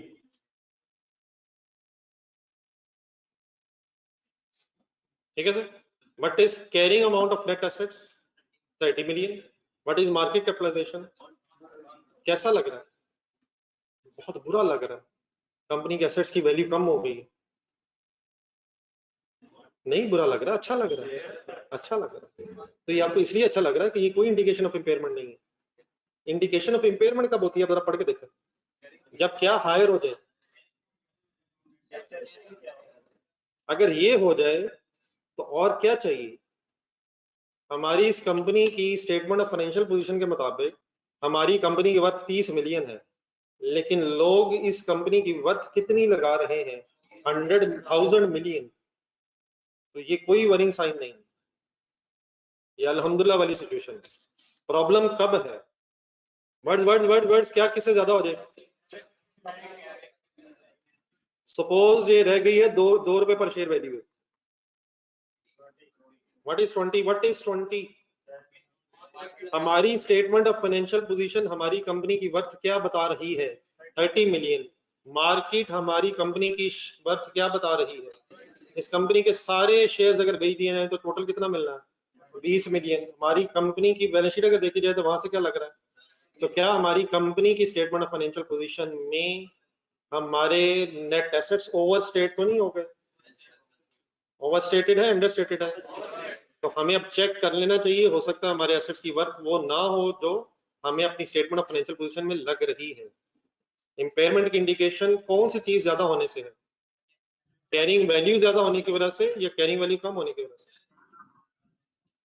कुछ बात समझ आई मेरी? क्या चीज किससे ज्यादा हो जाए तो ये भी किस चीज की इंडिकेशन है? Words words words words words words. Net assets की कैरिंग अमाउंट अगर हायर हो जाए मार्केट कैपिटलाइजेशन से तो ये भी किस चीज की इंडिकेशन है कि हमारे एसेट्स इंपेयर शायद हो गए। शायद बार बार क्यों लगा देता हूँ? वर्किंग करेंगे तो पता चलेगा, लेकिन ये इंडिकेशन है कि शायद हो गया। और अगर वाइस वर्सा हो जाए तो वो कोई इंडिकेशन ऑफ इम्पेयरमेंट नहीं है। बात कुछ क्लियर होगी?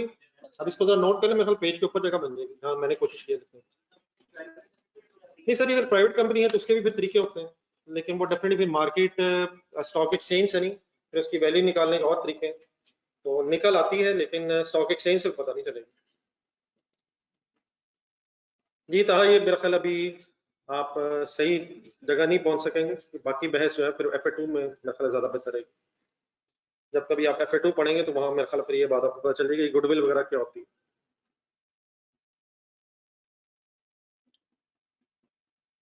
दो वर्ड टर्म्स का यहाँ मीनिंग पता होना चाहिए और उसके बाद फिर ये भी पता होना चाहिए कि हायर कौन सी चीज हो तो इम्पेयरमेंट नहीं। लिख लेना, नेट एसेट्स किसे कहते हैं?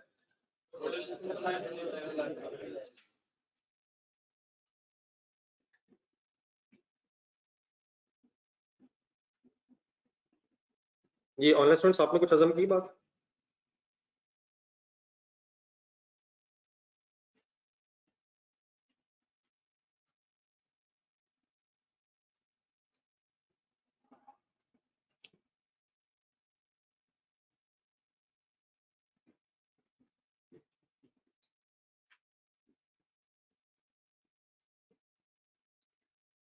ये आपके फ्रेंड मौजूद है लेकिन आप लेट आए। अब्दुल रकीब साहब ने सबसे पहले कहा कि मैं मौजूद हूँ, लेकिन उस वक्त मैंने आपको ढूंढा, आप नहीं थे। देख लें, आप दोनों का कंपटीशन है।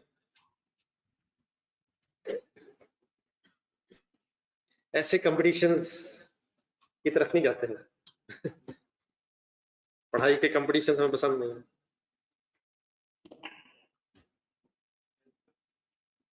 कंपटीशन बुरी चीज है, एक दूसरे के साथ जेलसी क्रिएट होती है।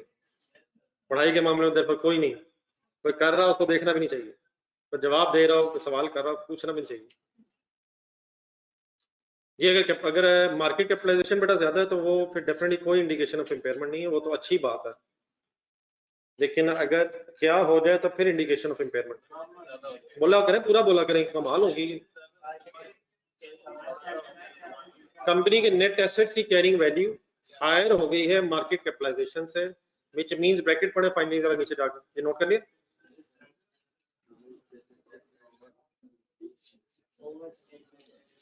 किसका मतलब है कि एसेट्स ओवर स्टेट हुए हैं? नेट एसेट्स की वैल्यू ज्यादा हो या मार्केट कैपिटलाइजेशन ज्यादा हो?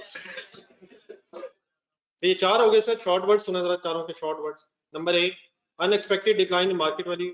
Number 2, changes in technological. आप देखिए जरा, मैं बोल रहा हूँ जुबानी ट्राई कर रहा हूँ, आप देखिए फिर मेरी तरह जरा देखिए जुबानी के आप नहीं पढ़। Unexpected unexpected decline in market value, significant changes in the technology, market conditions that adversely affects the entity. Number 3, increase in interest rates. Number 4, net assets की carrying amount exceeds market capitalization. बाकी मुझे पता है कल मुझे जुबानी सुनाना चाहते हैं। इंटरनल सोर्सेज की तरफ आ जाए, राइट साइड पर। अब ये चारों तो हो गए थे ऐसे सोर्सेज जो हमें कंपनी के बाहर से पता चलेंगे, लेकिन कुछ इंटरनल सोर्सेज भी हो सकते हैं। आए नंबर 1 ढूंढे, डैमेज ढूंढे। पूरा सेंटेंस ना रटा लग सकता है, ना जरूरत भी है। अगर एक अच्छा वर्ड ज़हन में आ जाए तो सेंटेंस आप बना सकते हैं। डैमेज ना होना इंडिकेशन है या डैमेज होना इंडिकेशन? अल्लाह का शुक्र हम खुद लिख सकते हैं। नहीं, वो हम लिख सकते हैं कि एसेट का डैमेज ना होना इज इंडिकेशन, अल्हम्दुलिल्लाह, कोई ऐसी बात नहीं। सेकंड पॉइंट में सेकंड पॉइंट है 37 से रिलेटेड, लेकिन वर्ड जो आपने याद करने वो है प्लान्स टू डिसकंटिन्यू और रीस्ट्रक्चर द ऑपरेशन। ये रटाई लगाना पड़ना क्योंकि आई 37 का पॉइंट पढ़े जरा 2-3 दफा ये वर्ड बोले था। प्लान टू डिसकंटिन्यू और रीस्ट्रक्चर द ऑपरेशन 2-3 दफा बोल दो।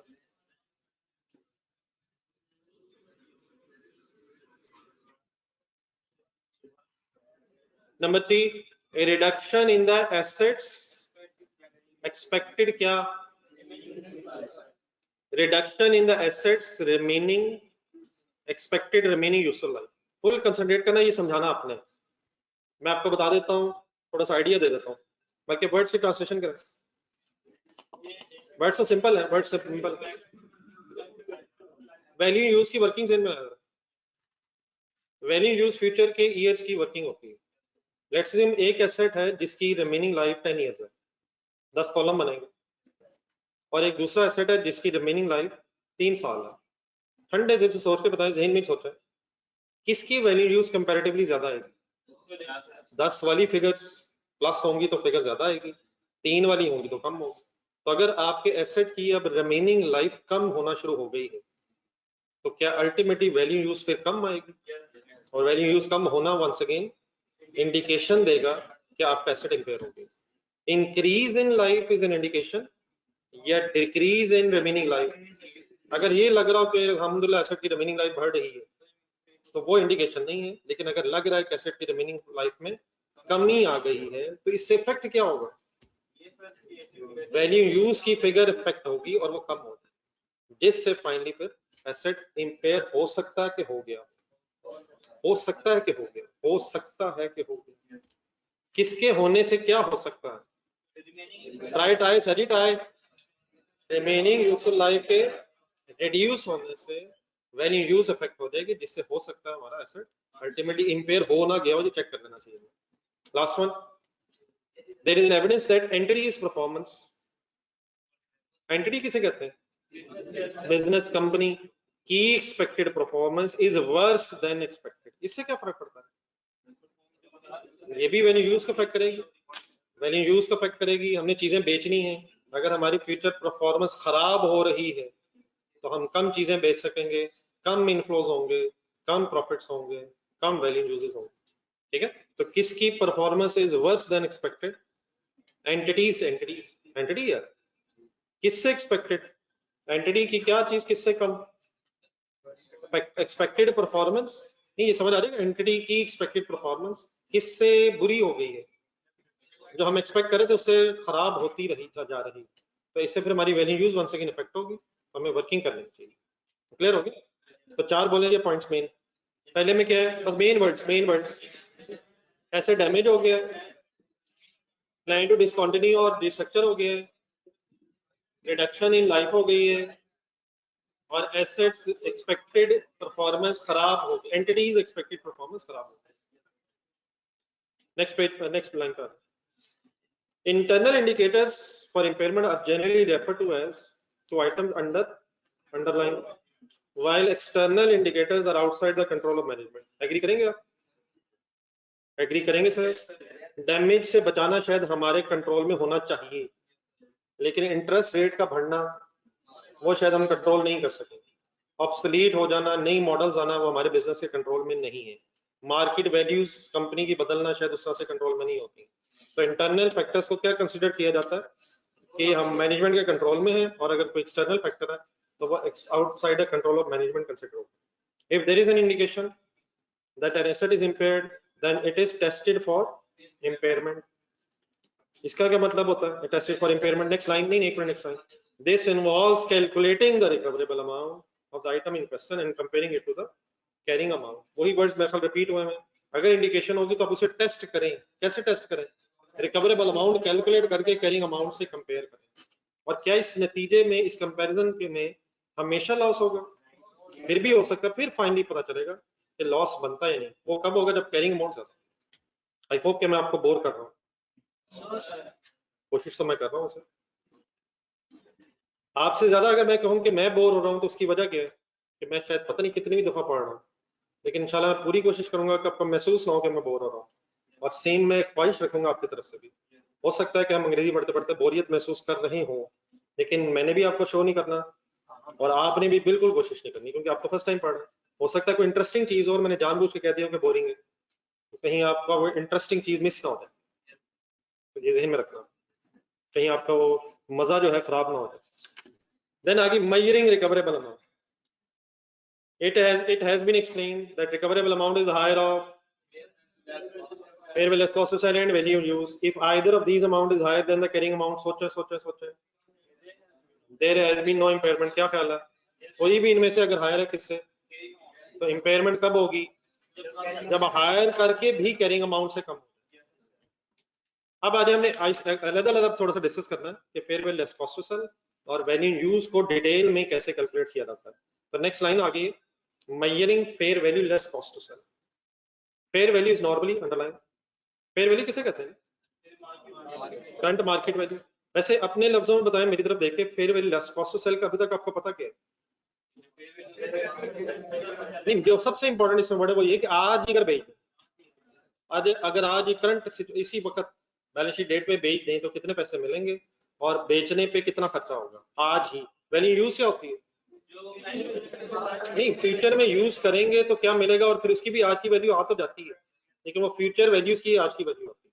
और नेट डिस्पोजल प्रोसीड एक वर्ड आया था, नेट डिस्पोजल प्रोसीड्स, ये वैल्यू यूज में आता है या फिर वे लेस कॉस्ट में आता है?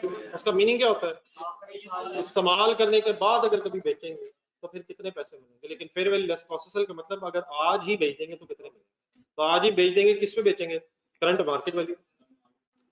If no active market exist, normally तो करंट मार्केट वैल्यूज होती हैं, लेकिन अगर मार्केट वैल्यूज ना भी हो तो इवन देन इन्हें एस्टिमेट कर दिया जाता है। तो फिर कैसे किया जाता है, अभी आपके लेवल पे उसकी जरूरत नहीं है, एग्जामिनर आपको मार्केट वैल्यूज बताएंगे, सेंटेंस बस पढ़ना। If no active market exist it may be possible to estimate the amount that the entity could obtain from disposal। लेकिन आज की बात हो रही है, पहला सेंटेंस बस अंडरलाइन करते हैं। फेयर वैल्यू किसे करते हैं, करंट मार्केट वैल्यू।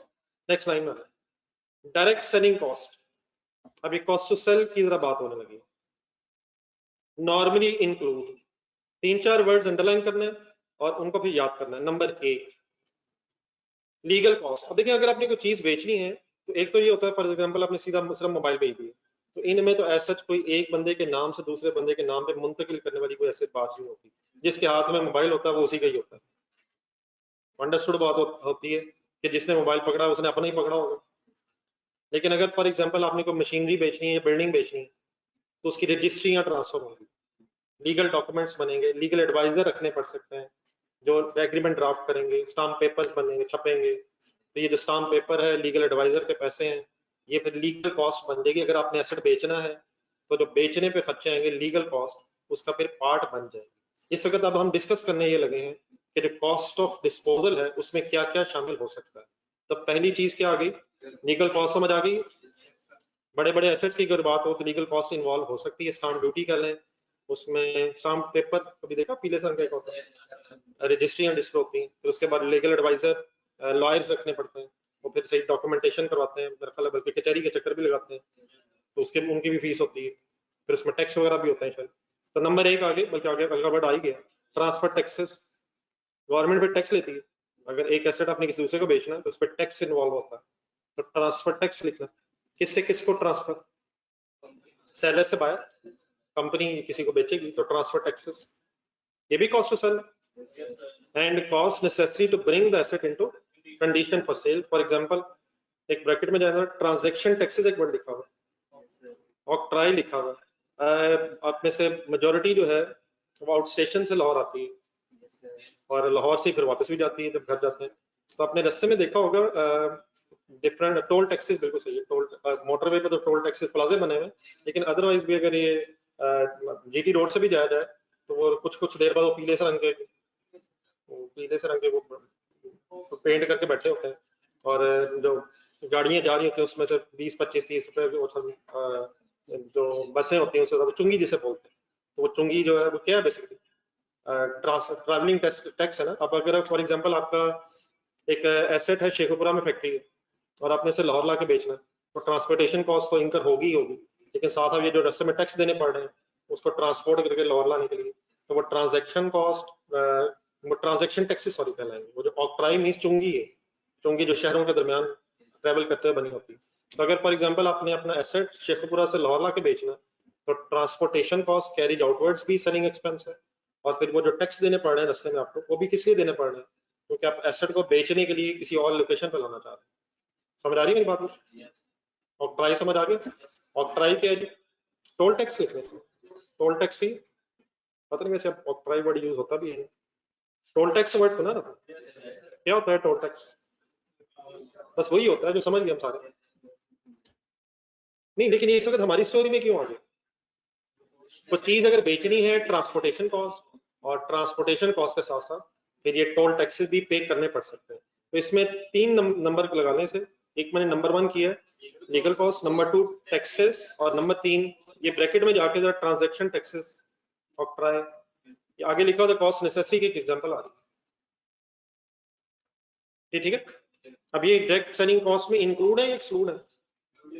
इंक्लूड है। हाउएवर पड़ेगा, यहाँ 2 एक्सक्लूजन आ रही है। However redundancy and similar cost, पहले जरा रिडंडेंसी को समझ लें जरा। नहीं, रिडंडेंसी अपने शायद टेक्स्ट में कहीं जो लोग पढ़ रहे हैं, एक गोल्डन हैंडशेक स्कीम पड़ी होगी। रिडंडेंसी का मतलब होता है एम्प्लॉइज को निकाल देना, एम्प्लॉइज एक्स्ट्रा हो गए हैं, उनकी जरूरत नहीं है, उन्हें फारग करना। लेकिन जब आप कोई एम्प्लॉय निकालते हैं तो समटाइम्स उसे कुछ लमसम पेमेंट करते हैं, जिसे टैक्स की जुबान में गोल्डन हैंडशेक स्कीम वर्ड भी बोलते हैं। एम्प्लॉय जब जा रहा होता है और खासतौर पर अगर निकाल रहे हैं आप, तो उसके बेनिफिट के लिए एक लमसम कुछ पैसे दे देते हैं उसे, ताकि वो भी अपना कोई कारोबार अगर करना चाहता है तो वक्ती तौर पे या तो कारोबार कर ले, या जब तक उसे नई जॉब ना मिले वो भी अपना कुछ सस्टेन कर सके। तो रिडंडेंसी कॉस्ट का मतलब टर्मिनेशन कॉस्ट लिखें। टर्मिनेशन जरा आसान हो जाएगा, पता है टर्मिनेशन? नहीं, इस वक्त एम्प्लॉइज टर्मिनेशन है, employees termination cost, golden handshake scheme, उसे रिडंडेंसी लेकिन वर्ड याद रखना आपने। ब्रैकेट में जाए नहीं, वर्ड लिखिए termination. For example, where a business is reorganized after following the disposal of an asset, means एक और एंगल अंदर डाल, cost to reorganize business में अंडरलाइन करें, cost to इनको भी नंबर कर लेना, 1 2 1 किसे लगा रहा हूँ, और number 2 cost to reorganize the business। cost to reorganize the business का मीनिंग होता है कि बिजनेस को नए तरीके से दोबारा इंप्रूव करना या एनहांस करना। लेकिन इंपॉर्टेंट चीज ये है कि are not a direct selling cost. अगर कभी आपको वो कोई रिडंडेंसी कॉस्ट दे या कॉस्ट टू रीऑर्गेनाइज दे, आप उसने वर्ड यहाँ लिख दी, असल में आई 37 के वर्ड्स हैं, तो आपने इन वर्ड्स को याद रखना है। रिडंडेंसी कॉस्ट या कॉस्ट टू रीऑर्गेनाइज अगर दे तो इसको डायरेक्ट सेलिंग एक्सपेंसेस में कंसिडर नहीं करना। किनको करना जरा वो देख के दोबारा बोल देना। लीगल कॉस्ट है, टैक्सेस है, ट्रांजैक्शन टैक्सेस हैं, अदर भी एग्जांपल अभी नेक्स्ट पेज पे आ जाएंगी। लेकिन कौन सी 2 कंसिडर नहीं होंगी? Redundancy and similar cost and cost to reorganise a business. इन्हें अगर वो गिवन हो तो आपने कॉस्ट टू सेल में कंसिडर नहीं करना, इनके बगैर आपने आंसर फाइनल करना। नेक्स्ट पेज पे अब ये डायरेक्ट सेलिंग कॉस्ट की 4 एग्जांपल्स फाइनली लिस्ट बनी। डायरेक्ट सेलिंग कॉस्ट में क्या आता है, वही शायद रिपीट भी होगा, एक नया भी है शायद। लीगल कॉस्ट, ठीक है। कॉस्ट ऑफ रिमूवल का मतलब मशीन इंस्टॉल हुई है, बेचनी है तो वहां निकालनी तो है, deinstall. Cost of delivery to customer का मतलब कैरीज आउटवर्ड्स शेखपुरा से Lahore, and cost incurred to bring the asset into saleable condition. कोई और अगर है फॉर एग्जांपल जी, हाँ वो जैसा ट्रांजैक्शन टैक्सेस पिछले पेज पे आया था, ट्रांजैक्शन टैक्सेस। तो 4 चीजें यहाँ लिखी, number 1 legal cost, cost of removal, cost of delivery. अब ये शामिल होने हैं या नहीं होने? ये डायरेक्ट सेलिंग कॉस्ट की एग्जांपल्स हैं, पिछले पेज पे जाएं, वहां 2 एक्सक्लूजन दोबारा बोल देना, redundancy and similar cost and cost to reorganise a business. एक छोटी सी एग्जांपल करके और आगे चलें। Recoverable amount fair value less cost of sale, an entity has an asset with the following details on 31st December 30th. Expected sale price, cost of delivery to potential customer. Potential customer means जिसको बेचना है, जिसमें ये सलाहियत है कि उसे बेच दें, जिसमें पैसे हैं। लीगल कॉस्ट आपने fair value less cost of sale बतानी है, बिल्कुल सिंपल बात हो रही है। 2 लाख लेंगे, 2 लाख लेंगे सर, माइनस क्या करेंगे, 20 करेंगे। कॉस्ट ऑफ डिलीवरी 10,000 करेंगे, क्या है 10,000? बस इस तरह ढूंढना आपने। अगर यहाँ कोई रिडंडेंसी या रीऑर्गेनाइज बिजनेस लिखा होता तो उसको आप इग्नोर करते हैं। In other words 170,000 is fair value less cost to sell. नीचे देखना आंसर लिखा मैंने, उसी को दोबारा बना दी। 20,000 और 10,000 उसने प्लस कर दिए। 20 प्लस 10 30 क्या हो गया? नहीं, प्लस करके उसने टोटल निकाल के फिर 2 लाख में से माइनस कर दी। मैंने सीधा 2 लाख में से दोनों माइनस कर दिए। ओके जी। Approach of calculating the recoverable amount. अब यहां से जरा थोड़ी सी और concentration. Approach of calculating recoverable amount, मेरी तरफ जरा देख के बता दें रिकवरेबल अमाउंट किसे कहते हैं?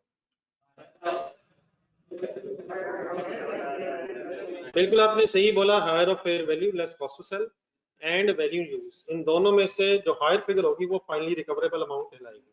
लेकिन बहुत ध्यान से अगले 3 पॉइंट्स आपने मेरे साथ पढ़ने हैं। नंबर 1, वो कहते हैं first calculate fair value less cost to sell, it is generally easy. आपका क्या ज़हन कहता है? वैल्यू यूज की कैलकुलेशन कंपैरेटिवली आसान है या fair value less cost to sell? I hope कि आप इस वर्ड ब्रैकेट से एग्री करेंगे। तो वो क्या कहता है, फर्स्ट क्या कैलकुलेट करना है? किससे पहले? वैल्यू यूज से पहले। रिकवरेबल, सारा फोकस रिकवरेबल अमाउंट के अंदर है, वैल्यू यूज ने आना है और fair value less cost to sell ने आना है। पहले वो कहता है दोनों में से आप fair value less cost to sell calculate कर लें क्योंकि वो आसान है।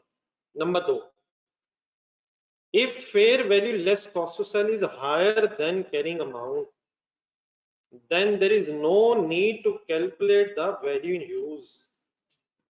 If this is not the case, calculate the value in use and then select the higher figure. ये क्या बात कर गया? ना ना नहीं, अब मैं नहीं, बिल्कुल सही है। फुल कंसंट्रेट करेंगे तो इंशाल्लाह एंजॉय करेंगे कि ये गेम हो क्या रही है। फर्स्ट लाइन पे वापस है, पहले क्या कैलकुलेट करें? देखिए सर जी, फर्ज करें कैरिंग अमाउंट है 6 लाख। सीए क्या लिखा जी मैंने? कैरिंग अमाउंट नहीं, मैं पूरी लिख देता हूँ, जहन उधर चला गया। देन वो कहता है first calculate fair value less cost to sell. For example ये आई है fair value less cost to sell आपकी आई है 7 लाख।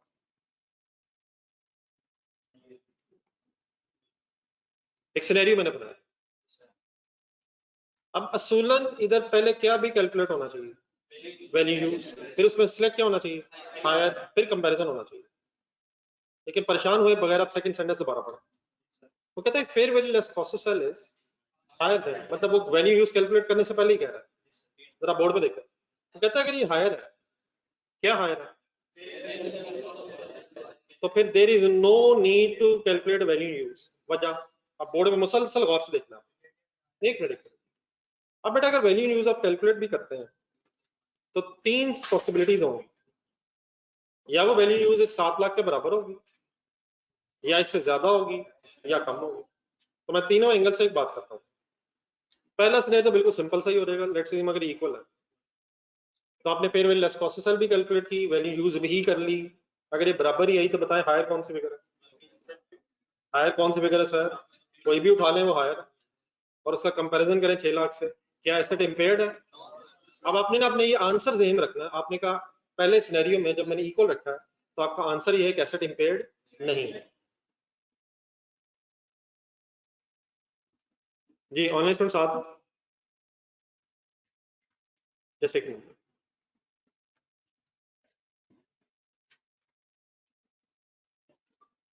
प्लीज ऑनलाइन स्टूडेंट्स इसके साथ है। फर्स्ट सिनेरियो में मैंने किसको किसके बराबर रख के बात कर दी? Fair less cost to sell. आपका फाइनल डिसीजन है कि एसेट इंपेयर्ड नहीं। नंबर 2, लेट्स अज्यूम ये 10 लाख। क्या 10 लाख है? किस चीज को मैंने अनचेंज रखा हुआ है? कैरिंग अमाउंट और fair value. Fair value higher हुई भी है, वो मैं एज इट इज रख रहा हूँ। क्या fair value higher than carrying amount? Fair value higher than carrying amount है। बात ये हो रही है कि क्या वैल्यू यूज की वर्किंग की जरूरत भी है ही नहीं। तो let's assume value use 10 lakh आ जाती है। हायर बताएं क्या है? 10 लाख। बताएं इंपेयरमेंट लॉस है? नहीं, वो है तो सही 4 lakh. What is higher? 10 lakh. 10 lakh value use ठीक है, जब वो 10 लाख उठा लिया आपने तो अब वो रिकवरेबल अमाउंट है, और रिकवरेबल अमाउंट जब आप कैरिंग अमाउंट से कंपेयर कर रहे हैं तो इम्पेयरमेंट लॉस नहीं है। पहले भी आपका आंसर क्या था, इम्पेयरमेंट लॉस नहीं है। अब भी आपका आंसर क्या है? आप तीसरी सिचुएशन में आते हैं। पहली सिचुएशन मैंने क्या रखी थी, इक्वल है, दूसरा हायर है, तीसरा for example 5 lakh. Value use की आपने वर्किंग की, वैल्यू यूज 5 लाख आई जी। बताएं रिकवरेबल अमाउंट कौन सी? 7 लाख। बताएं एसेट इम्पेयर्ड है। तो अगर for example fair value less cost to sell ही हायर देन कैरिंग अमाउंट है, तो अब किसी दूसरी वर्किंग को रहने दें, क्योंकि अब इम्पेयरमेंट लॉस बनना ही नहीं है, चाहे वैल्यू यूज हायर आए, इक्वल आए या लोअर आए। इसलिए किस वर्किंग में टाइम वेस्ट करने की अब जरूरत नहीं रहेगी। तो यहां से ऑनवर्ड जब हम नेक्स्ट पे क्वेश्चन करेंगे तो पहले क्या कैलकुलेट किया करेंगे, और अगर वही ज्यादा है तो कौन सी वर्किंग करने की बिल्कुल जरूरत नहीं है। लेकिन अब कंसंट्रेशन रखिएगा जरा। फर्ज करें ये fair value less proposal 5 lakh आई है, क्या किससे हायर नहीं है? नहीं, फेयर वैल्यू अब हायर नहीं है कैरिंग अमाउंट से। क्या अब भी वैल्यू यूज कैलकुलेट ना करें? नहीं नहीं, अब नहीं, अब क्यों करेंगे? अभी भी 3 सिनेरियो बना लेते हैं, सोच लेते हैं कि अब जरूरत है ही नहीं। अगर फॉर एग्जांपल वैल्यू यूज बराबर आ जाए, कंसिडरेशन रखनी फुल, जरा कंसिडरेशन बताएं हायर क्या बनेगा? 5 lakh. 5 lakh higher. Impairment loss है कितना? अच्छा, आपने अब 2 आंसर जेम रखने, इम्पेयरमेंट लॉस है नंबर 1, और नंबर 2 कितना है इस केस में, कितना? अच्छा, ये सिनेरियो 1 में जेम रख। लेट्स अज्यूम ये value use higher than fair value है, हायर देन फेयर वैल्यू है। पहले तो रिकवरेबल अमाउंट होने इसमें से कौन सी? 550। क्या इम्पेयरमेंट लॉस है? लेकिन 50,000। तो क्या वैल्यू यूज अब रेलिवेंट है? अब वर्किंग करेंगे तो पता चलेगा। लेकिन एक और सिचुएशन देखो, फर्स्ट करें ये 8 लाख है, हायर सेलेक्ट करें, हायर सेलेक्ट करें। अब इम्पेयरमेंट लॉस है ही नहीं, अब है ही नहीं, तो कौन सी फिगर सामने आ रही है तो पता चल रहा है। एक और गेम, फर्स्ट करें वैल्यू 3 लाख है, हायर सेलेक्ट करें, क्या इम्पेयरमेंट लॉस है? 1 लाख। तो कौन सी फिगर की भी अब जरूरत पड़ेगी, और फिर फाइनल डिसीजन। तो अगर क्या किससे ज्यादा हो जाए फिर क्या रहने दें, लेकिन अगर क्या किससे कम है तो वैल्यू यूज भी निकालें।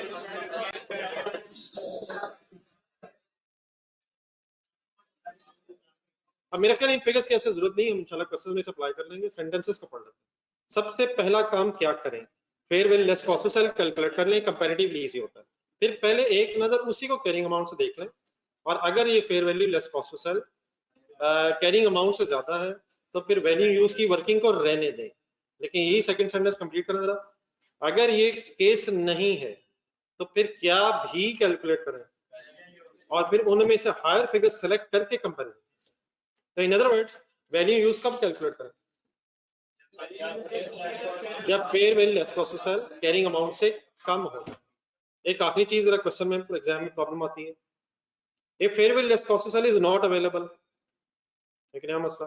अगर एग्जामिनर क्या ना बताए तो फिर मजबूरन क्या ही करके क्या कर लें, फिर कैलकुलेट कर लें वैल्यू यूज और उसी को रिकवरेबल अमाउंट समझ लें। असूल ये है हायर ऑफ लें, किस किस का हायर।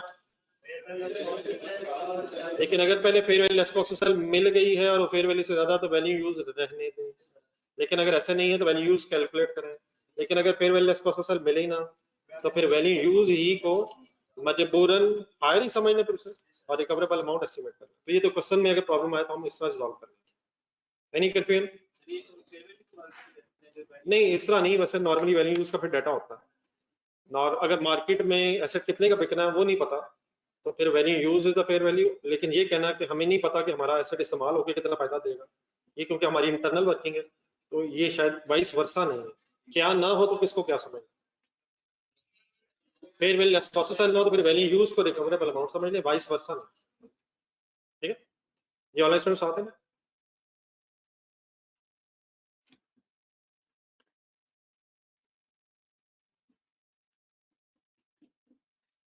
तो कंफ्यूजन तो नहीं प्लीज? रहने दे यार, अच्छा लग रहा है, अब रहने दे इस वक्त रहने दे।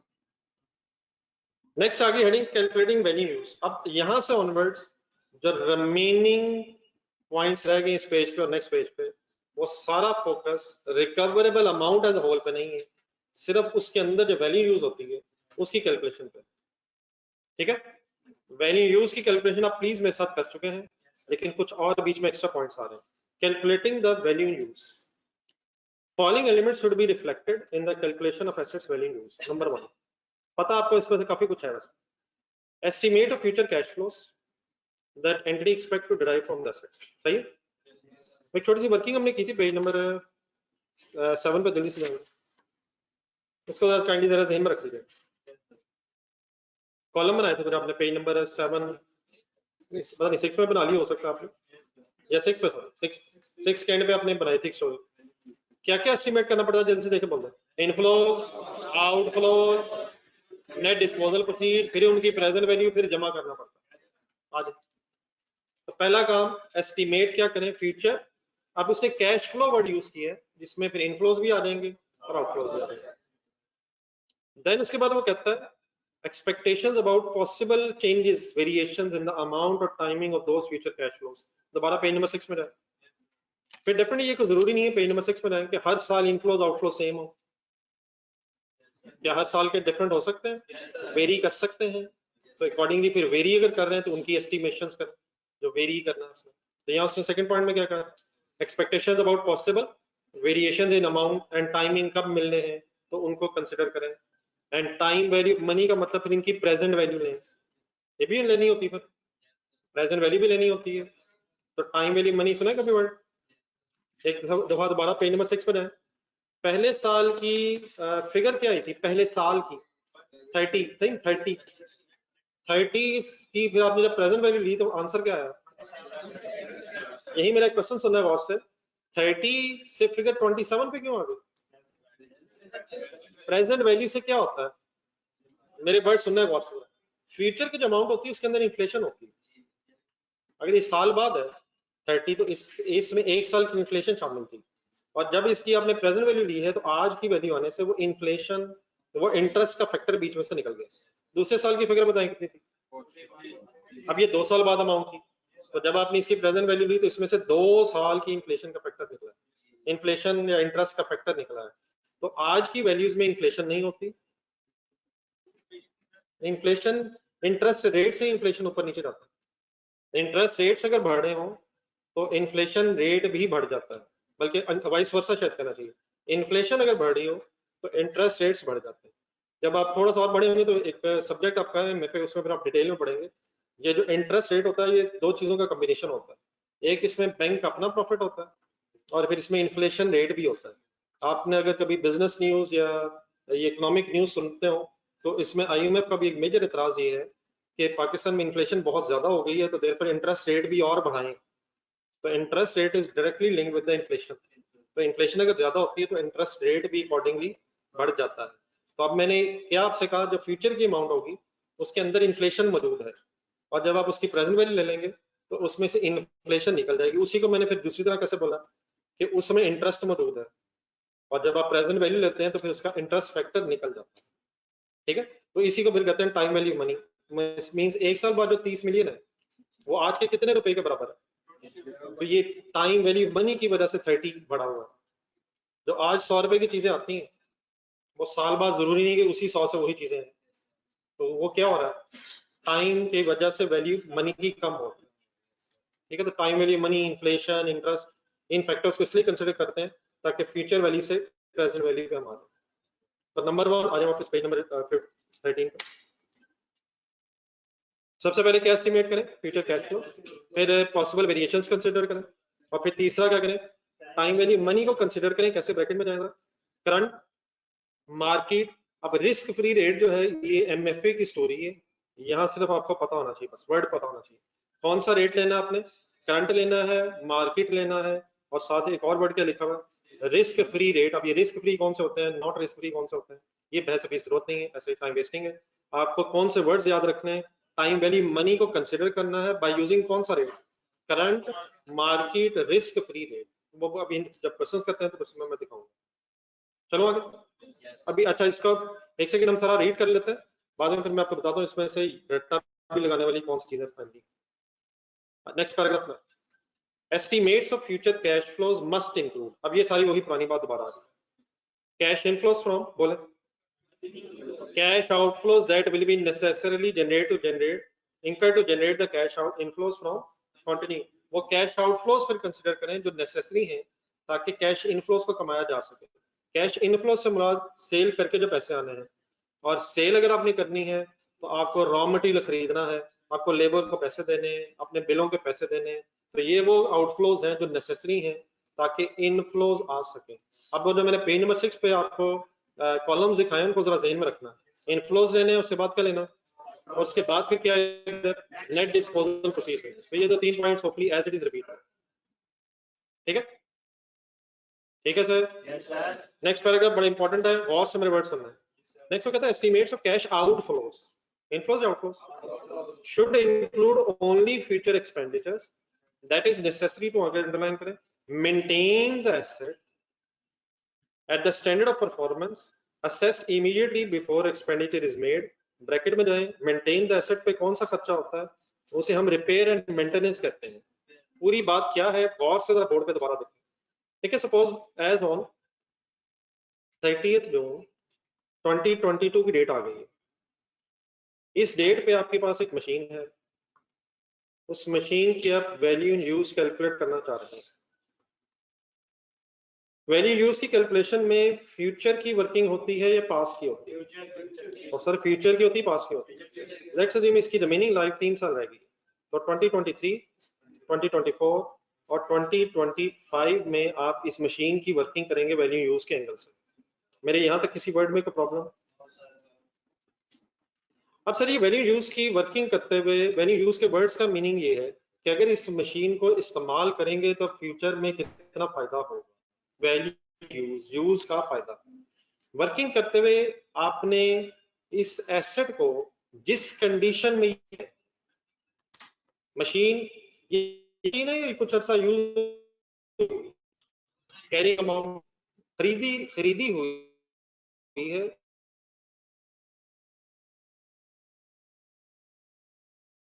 ऐसा यूज हो गई है, डेप्रिशिएट आज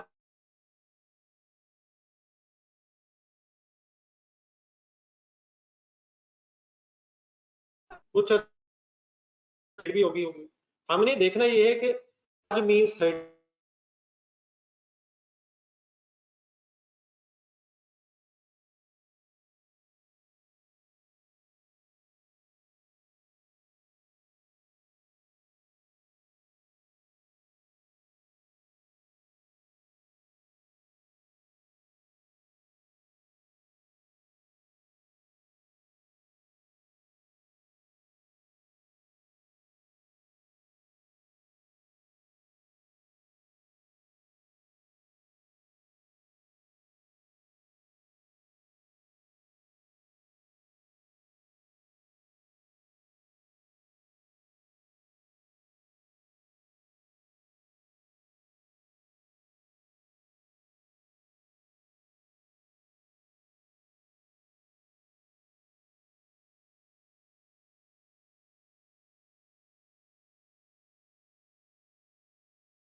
जी इस वक्त आवाज ठीक होगी?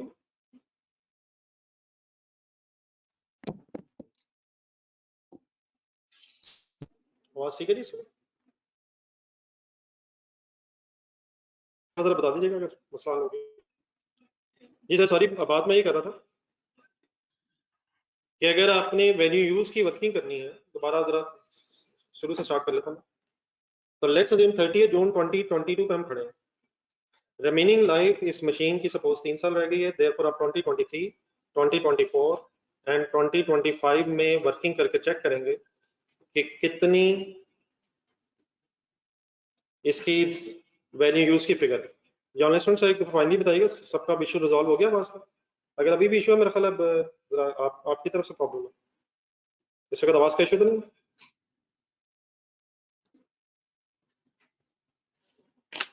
वैल्यू यूज की वर्किंग फ्यूचर की वर्किंग है, चले ठीक है। लेकिन ये वर्किंग करते हुए हमने जिस कंडीशन में मशीन 30 जून 2022 पे एग्जिस्ट करती है, उसी कंडीशन में अज्यूम करके ये चेक करना है कि इस मशीन को अगर रिमेनिंग यूजफुल लाइफ में इस्तेमाल किया जाए तो कितना फायदा होगा। बाद में ये कर रहा था, हो सकता है कि आपका ये प्लान हो कि आपने इस मशीन को 2 या 3 साल बाद अपग्रेड कर लेना है, कोई नया फॉर एग्जांपल कंपोनेंट वगैरह लगा के। ये मैंने बड़ी इसलिए बोला कि शायद 1-2 दिन पहले आपने किसी क्वेश्चन में पढ़ा भी था, और उसकी वजह से ये भी एक्सपेक्टेड हो सकता है कि इस मशीन की लाइफ और बाद में इंक्रीज कर ले। लेकिन आपने जो फ्यूचर अपग्रेडेशंस है उनको अपनी इस वर्किंग में कंसिडर नहीं करना। आपने ये देखना है कि मशीन इस वक्त जिस कंडीशन में है, फ्यूचर में अगर कोई प्लान है तो उसको भी कंसिडर नहीं करना, वो जब करेंगे उसके बाद देखेंगे। फिलहाल आपने वर्किंग करते हुए मशीन जिस कंडीशन में है उसी कंडीशन में अगर रिमेनिंग लाइफ में रहे तो हमें कितने इनफ्लोज कितने आउटफ्लोज जनरेट करके इंकर करके पैसे बचेंगे, प्रॉफिट्स बचेंगे, वो आपने कैलकुलेट करना है। लेकिन क्या मशीन को एज इट इज इसी कंडीशन में रखने के लिए तो नॉर्मल रिपेयर एंड मेंटेनेंसेस की जरूरत पड़ती है? एक होता है एसेट की कैपेसिटी बढ़ा लेना, अपग्रेड कर लेना, उसको तो कंसिडर नहीं करना। लेकिन मशीन को इसी कंडीशन में रखने के लिए अगर रिपेयर एंड मेंटेनेंस करवानी है तो वो तो आप आउटफ्लोज में कंसिडर करेंगे। लेकिन अगर कोई अपग्रेडेशन के खर्चे हैं तो उसे अपने आउटफ्लोज में कंसिडर नहीं करेंगे। हमने एसेट को किस कंडीशन में रख के ही फ्यूचर की वर्किंग करनी है कि आज जिस कंडीशन में आ गई है उसी कंडीशन में अगर ये एसेट बरकरार रहे अपनी रिमेनिंग यूजफुल लाइफ में तो कितने इनफ्लोज और आउटफ्लोज होंगे। लेकिन क्या इस मशीन को उसी कंडीशन में रखने के लिए रिपेयर एंड मेंटेनेंस रेगुलरली करवानी पड़ती है? मसलन फॉर एग्जांपल एक आसान से एग्जांपल ले लेते हैं, आपके पास बाइक्स होती हैं, बाइक्स को मेंटेन रखने के लिए ट्यूनिंग करवाई जाती है, ऑयल चेंज करवाया जाता है। क्या लेकिन ऑयल चेंज करवाने से या ट्यूनिंग करवाने से बाइक जहाज बन जाती है? ऐसे नहीं, ऐसे नहीं होता, ऐसे नहीं होता। उसी तरह की बाइक मेंटेन रखने के लिए रिपेयर मेंटेनेंस तो करवानी पड़ती है ताकि एसेट बरकरार रहे, कंडीशन उसकी मेंटेन रहे। मेंटेन मींस वैसे क्या होता है? ऐसा ही रहे जैसा वो है। तो मेंटेनेंस के खर्चे तो हम कंसिडर करेंगे, लेकिन अगर अपग्रेडेशन का प्लान है उसको हम इसलिए कंसिडर नहीं करेंगे क्योंकि हम इस वक्त ये देखना चाहते हैं कि ये एसेट जिस कंडीशन में इस वक्त मौजूद है आज बेचा जाए तो कितना मिलेगा, और अगर आज बेचने के बजाय इस्तेमाल किया जाए तो कितना मिलेगा। मेरी इस बात को सुन के अब जरा कांडी आखिरी 2 लाइनें दोबारा पढ़ लीजिए। कंसंट्रेशन आपकी रिक्वायर्ड होनी है। अंग्रेजी खतरनाक है, मैं पूरी कोशिश करूंगा उस खतरनाक अंग्रेजी को आसान सी बातों में कन्वर्ट कर लूं, लेकिन अगर हमने पार्टिसिपेट ना किया तो यूजलेस हो जानी ये बहस। Estimate of what cash outflows should include future expenditure, लेकिन कौन से? That are necessary to maintain the asset at a standard of performance assessed immediately before the expenditure is made. महाराज इस पूरी स्टोरी का ब्रैकेट में शायद मसला हल हो जाएगा। क्या रिपेयर एंड मेंटेनेंस को कैश आउटफ्लोज में लेंगे? लेकिन कौन से खर्चे नहीं लेंगे? अपग्रेडेशन वगैरह जो मैंने बात की थी वो इंशाल्लाह भी आपको नेक्स्ट पेज पे मिल जाएगी। लेकिन इससे पहले कि हम नेक्स्ट पेज पे जाएं, अब ये मेरे वर्ड्स आपने ज़हन में रखने हैं। एसेट जिस हाल में है उसी हाल में अगर रिमेनिंग लाइफ में रहे तो फिर कितने इनफ्लोज आउटफ्लोज जनरेट करेगा, हम इस वर्किंग में इंटरेस्टेड है। लेकिन इसी हाल में रखने के लिए अगर रेगुलर रिपेयर एंड मेंटेनेंस करवानी है तो वो यकीनन आउटफ्लोज में कंसिडर करेंगे। अब आ जाए नेक्स्ट पेज। अब एक हेडिंग फाइनली बन गई है, cash flows to be included या एक्सक्लूडेड? एक्सक्लूडेड। ये हमारी अब इस डिस्कशन का एक फाइनल हाफ पेज रहेगा। Future cash flows are estimated based on assets current condition. I hope कि आप ये बात फाइनली ज़हन में है। हाईलाइट कर लें दोबारा इस लाइन को, अंडरलाइन करें। जिस कंडीशन में एसेट आ गया है उसी कंडीशन में आपने कैश फ्लोज का एस्टिमेट करना है। Care must therefore be taken not to include the expected. अब नीचे जितना भी लिखा हुआ है ये कैश फ्लोज आपने कंसिडर नहीं करनी। आ जाइए जरा लॉजिकली सोचने के करते। Number 1, cash inflows that relate to other assets. I hope ये तो बिल्कुल सिंपल चीज है। अगर आप प्लांट 1 का इंपेयरमेंट टेस्ट कर रहे हैं तो प्लांट 2 की इनफ्लोज और आउटफ्लोज को कंसिडर नहीं करना, और अगर प्लांट 2 की कर रहे हैं प्लांट 1 की नहीं, जिसकी आप वर्किंग कर रहे हैं उसी की इनफ्लोज और आउटफ्लोज को कंसिडर करना है, किसी दूसरे की इनफ्लोज आउटफ्लोज को कंसिडर नहीं करना। ब्रैकेट पढ़ लें, since these will be taken into account when assessing the value use of that other asset. Plant 1 plant 2 में आ जाएगा। प्लांट 1 किया उसकी वर्किंग की, प्लांट 2 किया तो उसकी अपनी वर्किंग की। तो किसके कैश फ्लोज को किस में नहीं लेना, किसी और एसेट के कैश फ्लोज को अपने इस एसेट में नहीं लेना जिसकी इस वक्त हम वर्किंग कर रहे हैं। Number 2, cash outflows that have underline already recognized as liability either as part of asset or as an expense। कोई accrued expense है तो उसकी एंट्री बोला था। accrued expense किसे कहते हैं, expense payable, तो expense डेबिट हो जाएगा, payable क्रेडिट हो जाएगा। लेकिन आपने कुछ दिन पहले मेरे साथ एक डिसमेंटलिंग की लायबिलिटी सुनी थी, मेरे साथ अपने लायबिलिटी टू डिसमेंटल पढ़ने की कोशिश की थी, उसकी कोई एंट्री जेन में आ जाएगी। लायबिलिटी क्रेडिट होनी है लेकिन एसेट में डेबिट हो, तो क्या लायबिलिटी के अगेंस्ट एक्सपेंस भी डेबिट हो सकता है, salary debit payable credit, bill debit payable credit, interest debit payable credit, ये तो नॉर्मली होता ही होता है। लेकिन क्या किसी लायबिलिटी का सेकंड इफेक्ट किसी एसेट में भी हो सकता है, इसमें एसेट में भी हो सकता है। उसकी एग्जांपल के तौर पे लिखना है, ब्रैकेट में जाए पार्ट ऑफ एसेट जो लिखा हुआ है, यहाँ एंट्री क्या बन रही है, एसेट डेबिट लायबिलिटी क्रेडिट। और कौन सी लायबिलिटी खासतौर पे बात की है मैंने, तो सही बता देंगे। और एज एन एक्सपेंस, एक्सपेंस वाली तो होपफुली कोई एंट्री बता ही देंगे यहाँ पे, एक्सपेंस डेबिट पेएबल क्रेडिट। ये पेएबल्स क्या होता है, लायबिलिटी, लायबिलिटी। लेकिन ब्रैकेट का मतलब ये है कि हो सकता है लायबिलिटी का सेकंड इफेक्ट किसी एक्सपेंस में डेबिट हो रहा हो, या लायबिलिटी का किसी सेकंड इफेक्ट एसेट में डेबिट हो। लेकिन बात वो क्या हो रही ब्रैकेट से बाहर, वो तो मैं बताता हूँ अभी। लेकिन लायबिलिटी की या एंट्री क्या हो सकती है, या एंट्री क्या हो सकती है, या एक्सपेंस डेबिट होकर लायबिलिटी क्रेडिट हुई होगी, और या एसेट डेबिट होकर लायबिलिटी क्रेडिट हुई होगी। ब्रैकेट के बाहर आ जाए। अब असल में किन लायबिलिटीज की बात हो रही है, एंट्री लिख ली आपने, बस ब्रैकेट छोड़ दें, आप ब्रैकेट से बाहर आ जाए। Cash outflows that have already been recognised as liability. बहुत गौर से जरा बोर्ड पे देखना,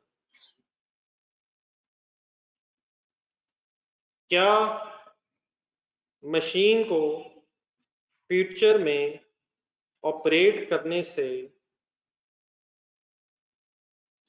जो एम्प्लॉयज की सैलरी बनती होगी, जो एम्प्लॉयज मशीन को ऑपरेट करेंगे उनकी सैलरीज को कैश आउटफ्लोज में कंसिडर करना चाहिए। क्या मशीन को जिन एम्प्लॉयज ने फ्यूचर में ऑपरेट करके प्रोडक्शन करनी है उन एम्प्लॉयज की सैलरी को फ्यूचर कैश आउटफ्लोज में कंसिडर करना चाहिए, यकीनन करना चाहिए। कौन से इनफ्लोज आउटफ्लोज लेने चाहिए, जो कंटिन्यूइंग यूज की वजह से है, और इनफ्लोज को हासिल करने के लिए जो आउटफ्लोज करने पड़ेंगे मटेरियल लेबर ओवरहेड्स वगैरह के, उनको आउटफ्लोज में कंसिडर करना चाहिए। लेकिन एक सेकंड बोर्ड पे देखें, 30 जून 2022 की डेट है। फर्स्ट करें 30 जून 2022 वाले दिन आपने जून की अभी सैलरी नहीं दी, मैंने किस महीने की बोली है, जून 22 की सैलरी नहीं दी, एंट्री बोला था, एक्सपेंस रिकॉर्ड हो जाएगा। सपोज 1 मिलियन एम्प्लॉयज की सैलरी बनती है फैक्ट्री के एम्प्लॉयज की, जून का महीना गुजर गया लेकिन अभी पे नहीं हुआ, इंशाल्लाह जुलाई में दे देना, दे देना है, दे दिया है। क्या खर्चा हो गया, खर्चा हो गया है, खर्चा हो गया है, इंकर हो गया, पे नहीं हुआ। क्या एक्सपेंस हो गया है लेकिन पे नहीं हुआ तो लायबिलिटी बन गई। ये मैंने किस महीने की सैलरी आपके सामने लिखी है,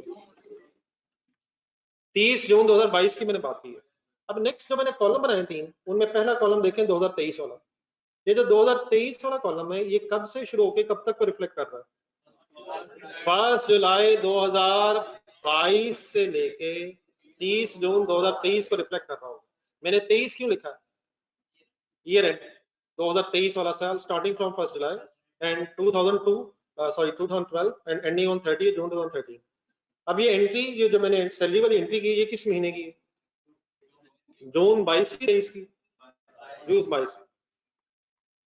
ये लायबिलिटी 30 जून 2022 में ये एंट्री हो गई है, उस दिन की सैलरी, इस महीने की सैलरी। क्या ये 2023 में पैसे देंगे आप? क्या ये पैसे जो इंकर हो गए हैं 2023 में पे करेंगे आप? अगर अगले महीने भी पे करेंगे तो अगला महीना में कौन सा साल आ जाएगा? 2023 वाला साल। क्या ये कैश 1 मिलियन फ्यूचर मींस 2023 में जाना है? 2023 में जाना है सही, 2023 में जाना है। 2023 के कौन से महीने में जाएगा? जुलाई 2022 2023 का महीना। जी प्लीज यार, 1 जुलाई 2022 से लेकर 30 जून 2023। क्या ये 2022 का खर्चा है? क्या इसने 2023 में पे होना है? अब वैल्यू यूज की वर्किंग ज़हन में लाएं। वैल्यू यूज में हम फ्यूचर कैश फ्लोज भी लेते हैं और फ्यूचर इनफ्लोज भी लेते हैं, लेकिन फ्यूचर कैश फ्लोज इनफ्लोज कौन से लेते हैं? जो एसेट को कंटिन्यूइंग यूज की वजह से हासिल होने हैं और जो एसेट को कंटिन्यूइंग यूज की वजह से इंकर होने हैं। कंसंट्रेशन रखिएगा। 30 जून 2022 की डेट आ गई है। फर्ज करें ये मशीन आप फ्यूचर में ना भी यूज करें, फर्ज करें ये मशीन आप फ्यूचर में ना भी यूज करें, क्या ये 1 मिलियन अब आपको देना ही है? सही देना ही है सर। एम्प्लॉइज को कह देंगे यार हमने कर दी मशीनें बंद, वो कहेंगे अच्छा किया आपने, लेकिन हमारी जून की सैलरी तो दे। क्या ये पेमेंट होनी फ्यूचर में है? लेकिन क्या ये पेमेंट एसेट को फ्यूचर में यूज करने की वजह से होनी है या फ्यूचर में यूज ना करें तब भी होनी है?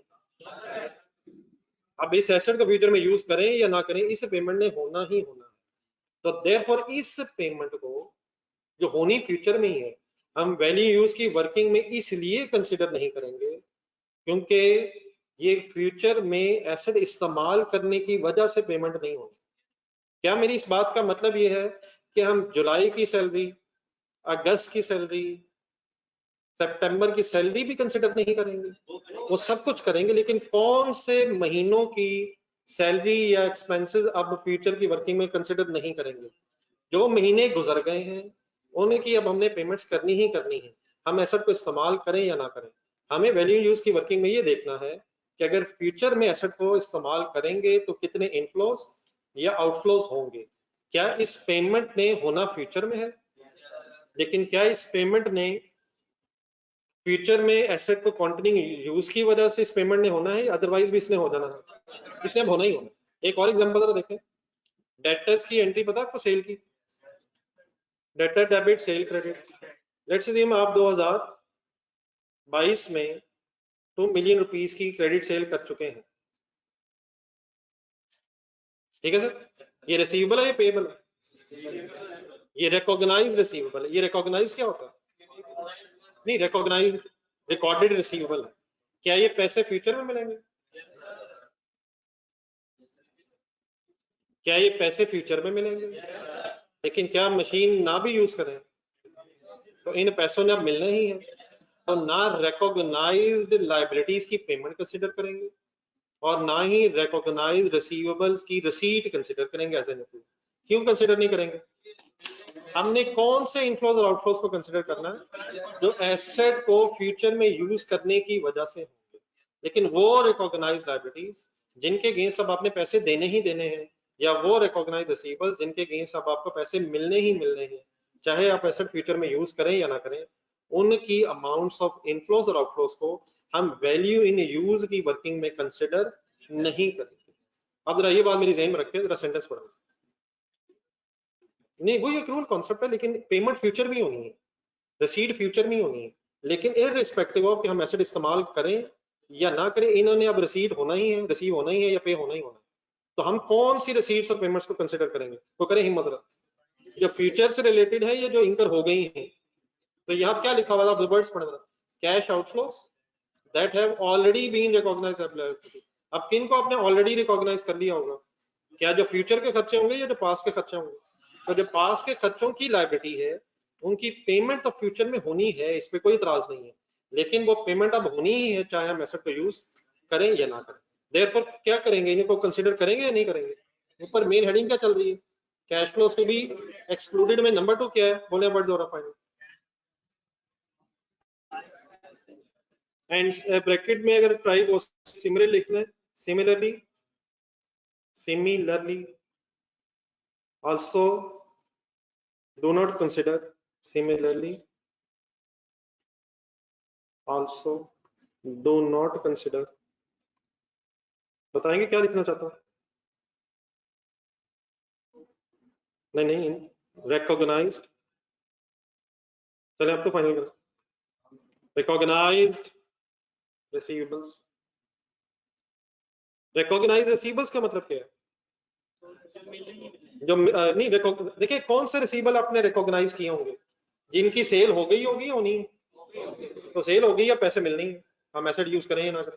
रिकॉग्नाइज लाइबिलिटीज कौन सी होंगी, जिनका खर्चा हो गया है या होना है, अगर खर्चा हो गया पैसे तो अब जाने ही। तो एसेट अगर यूज ना भी करें और रिकॉग्नाइज रिसीवेबल्स के की पेमेंट्स और रिकॉग्नाइज रिसीवेबल की रिसीट्स को हम वैल्यू यूज में कंसिडर क्यों नहीं करेंगे।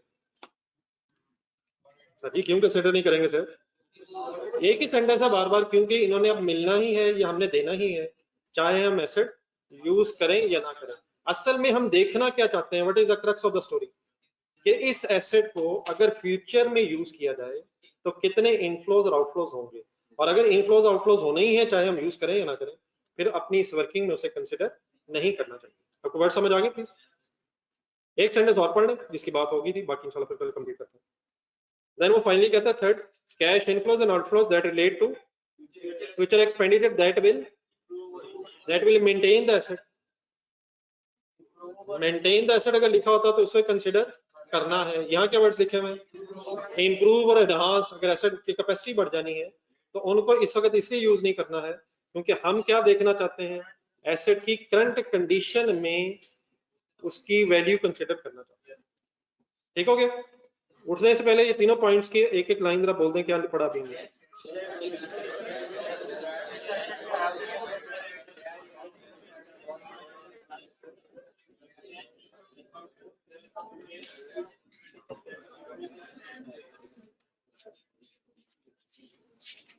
चलिए इंशाल्लाह कल इसे कंप्लीट करके क्वेश्चन की तरफ चलेंगे। आप लोगों से रिक्वेस्ट है छोटी सी, एक तो वो बनी ईयर की बात हुई थी उसको टाइम दें, सेकंड एक छोटा सा क्वेश्चन कल आपने किया पेज नंबर 20 पे एक अपने क्वेश्चन किया था, ये डेल्टा सॉरी डेल्टा ना डेल्टा लिखा हो ना, इसी से बिल्कुल मिलता जुलता एक क्वेश्चन है, क्वेश्चन नंबर 3। इसमें सम ऑफ डिजिट्स है। अब यहाँ पर खड़े होकर हम सोचें तो बैठ के सोच लेते हैं। तो एक तो स्ट्रेट लाइन मेथड की हमें एप्लीकेशन आ गई है, होपफुली आ गई है। रिड्यूसिंग बैलेंस मेथड बार बार आ गए।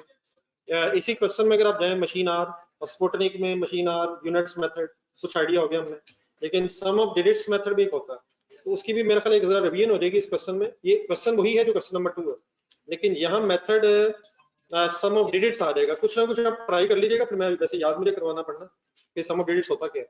तो आज बनी है तो फाइनल करने की कोशिश करें, और एक छोटा सा सवाल है इसको साथ कंप्लीट करें।